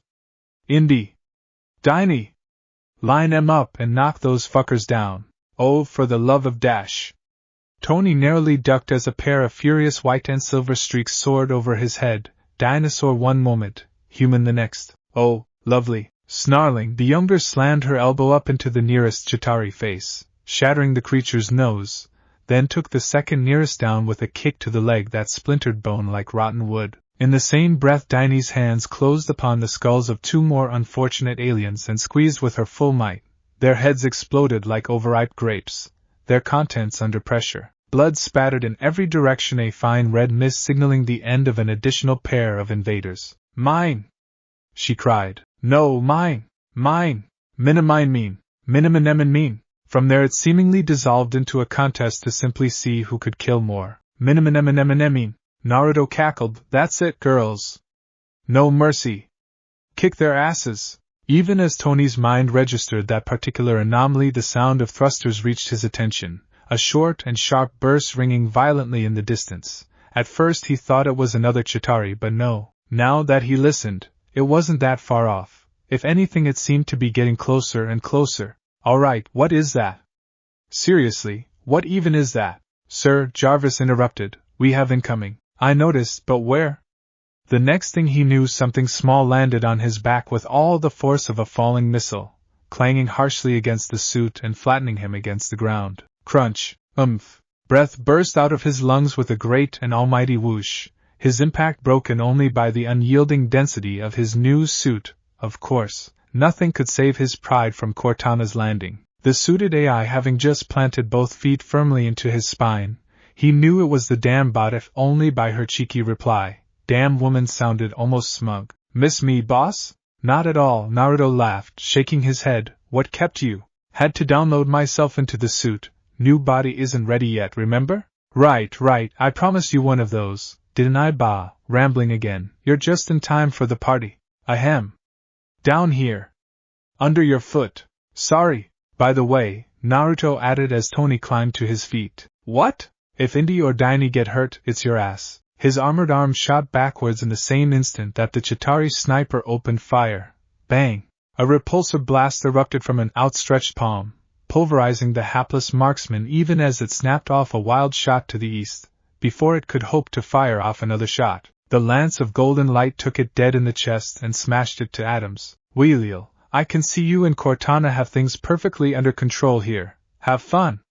Ciao. By the time he'd gathered his wits enough to look again, Naruto and Saber were but gone. Cortana offered a mute shrug in her suit. He could have sworn she smiled. He doesn't do that often. A pause. Actually, he does a lot. Tony could only growl softly. Damn kid. Maim, destroy, dismember. These three words encompass Clint Barton's entire existence. He wanted to maim, destroy, and dismember the hulking xenomorph crouched next to him, in that order. That said beast seemed to be on his side did precious little to curb his destructive impulses. He remembered the beast perfectly well, just as he remembered how it had made a fool of him. His owner wasn't much better, they'd yet to sit down for any real length of conversation, but he'd known just by looking at him that he was trouble. Natasha didn't need to warn him. He knew their new ally was as mad as a hatter. His pet was another matter entirely. Highest. Killa chittered pleasantly at it, crushed another Chitauri skull in one hand and disemboweled the other's facial cavity with its oni, spraying them with viscous fluids. It seemed to enjoy that a little too much for his liking, enjoy toying with its prey and ripping them open. God Almighty, just thinking about it made him ill. How could such a creature be anything but vicious? He didn't trust it. Nope. Not one bit. You know it would be much more enjoyable if you didn't do that. All he got was a rasping hiss. Oh, for the love of God! Across the city, he wasn't the only one have a strange encounter. Natasha had seen all manner of things in her life. She had slaughtered ambassadors, politicians, terrorists, even fellow assassins, and emerged without a scratch, fought down gun-toting mercenaries, men and women who believed themselves to be better than her, some who even were. Throughout it all, she had relied on her wits and skills to make it through, and she had. But this took the cake, and ate it too. He does tend to go overboard, doesn't he? What's overboard? Her companion shrugged, cackling as he unloaded another round. I've done worse. Ever seen the statue of Big J? No, everybody's a critic. Never in all her years had she fought with a Mandyman, who could unleash the very legions of hell themselves against an enemy. Naruto had left her with such an ally, a man in a red hat, burgundy coat, who seemed to have a penchant for spitting filthy, less than suggestive one-liners to anyone within spitting distance. In this instance, that meant her. A sharpshooter who was so much more than that, and a being who genuinely, truly frightened her beyond belief, if only for that one line. Bitches love cannons. Natasha did not, in fact, like cannons, at all. Captain America didn't like cannons either. In fact, he liked this even less. Fighting hordes of angry alien invaders alone, outnumbered, against impossible odds, with only a shield, a nigh indestructible shield, but a shield nonetheless. There was only so much one man could do against the tide of the inevitable. So many, too many. He was losing ground, fighting a one-way battle, and if he didn't receive backup soon, VZZM. As if to echo that very thought, a crimson bar whirled over his head, bifurcating a line of alien neatly down the middle. Even as he turned his head, a giant slab of concrete ripped itself free from the street, flattening the rest of his alien assailants, grinding them to a pasty pulp beneath. An awkward silence pervaded the battlefield, broken only by his own ragged gasps. Hey, thanks. A sizzling buzz hummed into existence once more as a heavy, modulated breathing captured his attention and dragged it elsewhere. Turning around again and starting to become exceedingly worried at just how easily he was being sucked up on from behind, Steve couldn't help but stare when he found himself face to face with his savior. 2 menacing meters of cloaked black armor holding a glowing red beam of light. Now, he was no fool. He knew enough of this day and age to recognize this man, if he could even be called such. Well, he couldn't be blamed for the way his mouth dangled. No one could. He was looking at the definitive reason to never disregard an amputee in an iron lung. After all, his eyes locked onto the angrily hissing blade, held by humanity's illustration of a Dark Lord, and the rhythmic sounds of his artificial breaths sent the American's heart racing. Even so, he couldn't quite bring himself to believe what he was looking at. That's a nice costume. When it spoke in reply, he felt that same, ageless fear he'd experienced when he'd first discovered this entity of pure evil. This man, this monster, made the Red Skull look like a schoolyard bully by any comparison. And then, he said the line. The damn line. I find your lack of faith disturbing, Captain. Oh, before he could process that any further, the Dark Lord raised a hand. Steve had all of an instant to recognize the gesture. Then he felt the faintest pressure beginning to build in the air around him, like a subtle charge building, prickling against his skin. Instinctively his hands flew to his shield as though it could somehow protect him against the Dark Lord's wrath. But this strange mystical energy wasn't directed at him.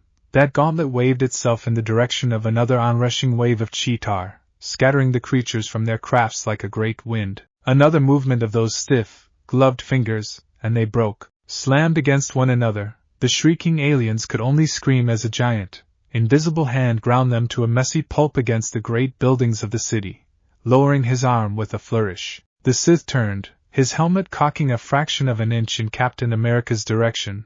The blade lowered then rose, snapping up in a stern salute. Then he marched away, leaving the world's first Avenger to follow. It wasn't hard. His ally wasn't exactly sprinting. It was more of a stride, really, a slow, lingering pace that allowed him to keep up with the Dark Lord. "So I take it you're one of Naruto's friends?" he inquired, testing the waters. He wasn't going to ask if this was the genuine article. No, sir. He valued his throat. The possibility that their resident deity had convinced such a being to ally with him, and pulled him from his own realm was, well, it was a little uncomfortable, really. "You don't know the power of the dark side." An awkward silence passed between them at that. "That's a yes, I guess. You are unwise to lower your defenses." Oh crap, that was all he had time for before the next wave of enemies took them. Thor was beginning to think himself quite mad. Not just in the literal sense, of course. He was already livid with his brother for bringing this plight upon Earth. No, this madness was of the mental sort. And the companion he now found himself fighting besides, for he could not think to call this dangerous creature woman anything less. He might have even thought her a fellow Asgardian, were it not for her garb. Her skill was unspeakable. Now, he was no fool. Though he knew enough of Midgardian people and customs, he could not recognize this being. This woman in the blue dress, wielding a weapon he couldn't quite see. A weapon that sliced through his invader after invader, rendering his brother's force moot with each swing. She was a warrior, he could see. Her skill with the blade unparalleled, speed unrivaled. Greater even than his own. She fought to defend the innocent and the weak time and time again, hurling herself into harm's way. She was impressive to say the last. Savage too. Her blows did not immediately kill. Instead she cut grievous trenches into her enemies, leaving them with painful, debilitating wounds. Thor was no stranger to mercy, but even he realized she was aiming to harm more than she was to kill, bashing in the skull of an unfortunate warrior who'd drawn to close. The god of thunder straightened, regarding this fierce, bloody maiden of the battle. "You fight with great skill." Green eyes snapped towards him. "Thank you, but I'm not done making them suffer." "Why not slay them quickly, then?" "They interrupted my vacation," Saber scoffed, scowling. "Their fate is clear." "And that is?" In response, Saber flung herself back into the fray. She danced amongst their foes like the wind itself, her flaxen hair whipping violently behind her as she twisted and spun against the enemy. Energy blasts ricocheted harmlessly of her blade and Caromed backed the way from whence they had come, its deadly edge cutting apart any whom his hammer missed. A human blur, sparing no one and nothing. A king capable only of inflicting pain and suffering, a blade pointed at foes one and all. And when it was done her gaze tightened, locking upon the next creature spawning from the gaping hole in the sky, and the tower beneath it, that their punishment must be more severe. Hulk liked to smash. Smashing was what he did best. He was good at smashing things, grinding them down into small, tiny pieces. It felt good, breaking things simple, cathartic. Something made him angry? Smash it. Something got in your way? Smash that too. It was a code he'd lived by ever since he'd first come into existence. Break, smash, destroy, repeat. It had served him well when he was angry thus far, and he saw no reason to change it now. It seemed to serve the puny god behind him just as well. The blades tethered to his wrists cut through any that opposed him. Those deadly curved edges proved a never-ending maelstrom of motion, arcing up, down, left, right to carve Chitauri into bloody chunks, spinning in a never-ending nexus of gore and pain. Kratos, once the god of war, seemed intent on one thing and one thing only, death. "Puny," Hulk muttered annoyed. "I have no quarrel with you, beast," the ash-stained warrior growled, "but if you get in my way, I will kill you." Hulk didn't like that threat, not at all, so Hulk did what Hulk did best. "SMA, don't you bloody dare." An orange streak crashed down from the heavens, colliding violently with the two furious men before either could draw blood. Guys. I've had a devil of a time tracking you down." Seeing the murder in their eyes, he thrust himself between them. "Come on. I put you two together because you're all about being angry. Surely you can put that off for a little bit, right? Come on, Hulkster. Hulk smash you instead, and you can do that all you like. After we're finished here. We need to get this shit done." Hulk twitched, considering. Then, with a furious snarl, the giant green monster leaped away. "You said so yourself, boy. We need to end this quickly before others take action." Kratos grimaced, wheeling away as well, I've no desire to bathe in the flames of Hades once again. The clone scratched the back of its head. Yeah, about that. Meanwhile, miles away, no nukes, boys and girls. That'd ruin the fun. Fury fought to keep the self-satisfied smile from his face. It proved a battle in and of itself, even as he watched Naruto hold a gun to the Security Council's head. He didn't know how the bastard had gotten there. To be honest, he didn't rightly care. All that mattered was that the damn plane wouldn't be leaving the runway. Well, I'll be damned. Loki was livid. Nay, he was beyond even that emotion now. The volcanic fires of his rage had long since crystallized into an icy lake of frozen fury. He could see it all almost perfectly from here. His perch in Stark's oh-so-precious tower as the war raged in the streets and skies below. He daren't leave the device unguarded now, not with him roaming about. He'd been wrong to assume his fellow deity was alone, that he didn't have allies of his own. The buffoon had always seemed more a loner than a team player. In his folly, he'd assumed he'd finally figured him out. Now, his army was paying the price of that folly. Everywhere he looked the Chitauri were being torn to pieces, ripped apart, immolated, pierced, perforated with bullets, smashed to bits. They were dying in droves. Ships destroyed nearly as swiftly as they emerged from the portal. Entire legions cut down by swords, smashed to pieces, torn asunder, and there was nothing he could do about it. Short of stepping into the battle himself, that of course, meant almost certain doom. He'd had no intention of fighting with that mad god from the beginning. Yes, best to stay here, out of sight, out of mind, out of having fun? Shit. Loki spun with a hiss, staff swinging, its deadly pointed spun towards Stark's liquor cabinet behind him. The one place that had been vacant only moments before. Naruto was standing there, pouring himself a scotch. He drained it as Loki looked on, and went about setting himself another. What are you doing here? He exclaimed. You should be down there. With the battle. I am taking a break, the blonde hummed, pouring himself another drink, killing his thirsty business, so I thought I'd help myself to Stark's liquor cabinet while I could. He paused, taking another sip. You know, you do pretty good for a man who fell 30,000 feet in a steel trap. Guess you're tougher than you look, see? This is why we can't have nice things, draining his glass calmly. He ignored it and decided to favor the bottle directly in its stead. Someone always wants to break him. So, any last remarks? Any at all? The trickster couldn't even find the words, not at first. Right then, might as well get to it. Are you enjoying yourself? Loki seethed, fists clenching at his sides. Do you revel in making a mockery of me? He demanded this, stepping forward. Do you enjoy picking apart my every plot, every scheme, every thought I've ever had? Well? Silence answered him as the horned deity set down his glass and began to meander on towards him. Do you? He roared, shrieking. Are you happy now? Are you satisfied that you've made an utter fool of me? Naruto paused, cocked his head, grinned, said, immensely, and then he struck. They'd failed to clash before, and Loki was suddenly glad they hadn't.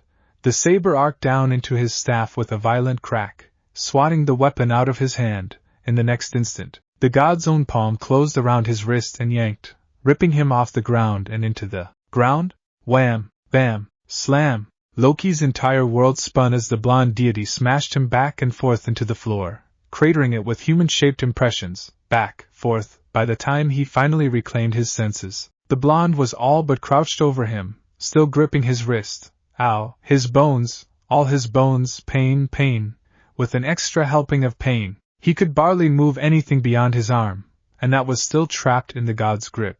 I'd say puny god, but it just doesn't feel right, Naruto hummed, leaning back, releasing him. Guess I'll go for the next best thing then. Before Loki could do more than cry out, even think to defend himself, he lunged at him, arms snapping forward in a sudden, impossible burst of speed. He ripped a canine old memento of his shinobi days out from his boot, and caught him by the shoulder. Naruto slammed the startled Asgardian around, pushing him backwards into the nearest wall, and barely thinking to consider his reactions rammed the knife into his shoulder until it slammed down on the hilt. To her credit, he barely even gasped. I didn't come here to pick a fight with you, actually, he growled, digging the blade in. Frankly, you're too entertaining to just kill like that. Still, I had hoped for more. But I won't let you conquer this world, it's just too much fun. So many offshoots, so many possibilities. Now, if you did something like that, it would ruin my fun. Can't have that. Now, what say you surrender and we end this chapter, already? All he received for his words was a scowl. Ah, sentiment, Naruto grunted in surprise as a knife arced you and slammed home in his chest. Huh, that tickled. Ow. The deadly dagger exploded in his hand, showering him and Loki with shards of broken steel. Lifting his head slowly, he craned his neck loosely and somewhat erratically as he stood, growling in the direction of the baffled Asgardian. There was a twitching, spasmodic movement to his motions. Loki really wasn't at all surprised by it all anymore, now, but it felt as though this were all happening to someone else, that this were nothing more than a dream, and he'd wake up any moment now, or not. Did you think that would kill me? Honestly, yes, Loki felt like crying, really, he did. Today just wasn't his day. Naruto soothed. When your plan is in ashes, then you have my permission to cry. Let's face it, I really can't kill you. The fangirls would have my hide. And what would happen to the next movie? I beg your pardon? Right, sorry, fourth wall break there. And what, pray tell, is that supposed to mean? It means, my good man, that I'm going to enjoy this far more than I should. Oh dear. Naruto glared for several seconds without letting up, veins throbbing visibly in his forehead. Those sky-blue eyes were cast in shadow, and gleaming with baleful blue light. His lips were curled back almost of their own accord, baring the blonde's teeth in a decidedly sly smile. Then he started to laugh. Heh, he. It started out deep and booming, the cackle of a man gone mad. Ha. Then, abruptly, it jumped 3 octaves, leaping into an insane shriek that would have left a normal man's hair standing on end, his skin rippling in gooseflesh as that voice skipped into an insane shriek. The clapping certainly didn't help either, the harsh sound of his palms smacking together with a harsh, continuous pop of sound. It was the strangest sound Loki had ever witnessed, and yet at the same time, the most amusing, terrifying sound he'd ever heard. Abruptly it cut off. Okay, I'm done, he sighed, whipping a bead of sweat from his brow. You can go now. Go? Aye, the slammer, lockup, whatever you want to call it. Soon as we're done here. You're just one man, I won't. Beep. In that moment, Loki saw it. The explosives, strung up overhead, plastered to the walls, ceiling, even the floor. When had this happened? How had failed to notice? Yes, my good man. But where you see one man, I see 4, to be precise. Naruto's head bobbed, slowly, taking in the deadly bombs, each set to 5 seconds. Ah, genjutsu, gotta love it these days. Now I'm sure you're thinking, oh, that won't possibly be enough to close the portal. But that is where you'd be wrong. A hand waved merrily. Wonder where you put your staff, old boy.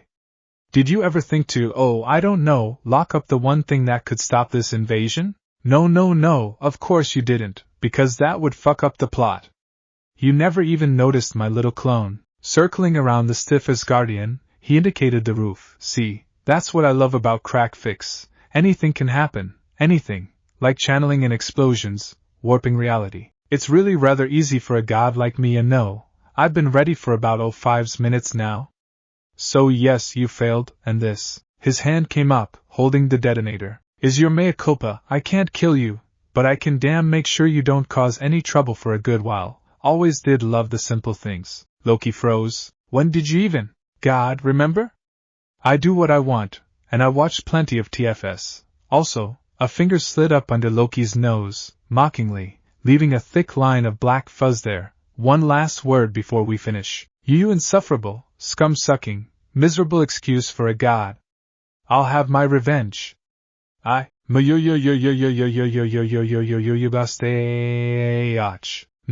laughed loudly and squeezed the trigger with a press of the thumb. The trickster could only find 3 words as he stared at his new facial hair. I hate you. I know, Tum. It was a good fireball in Tony's opinion. A really good one. It was the sort of fireball that not even a god would have criticized. Even old boy Scout would be impressed. So bright that it dazzled everyone's eyes. The fireball exploded a little further back than Naruto had initially projected.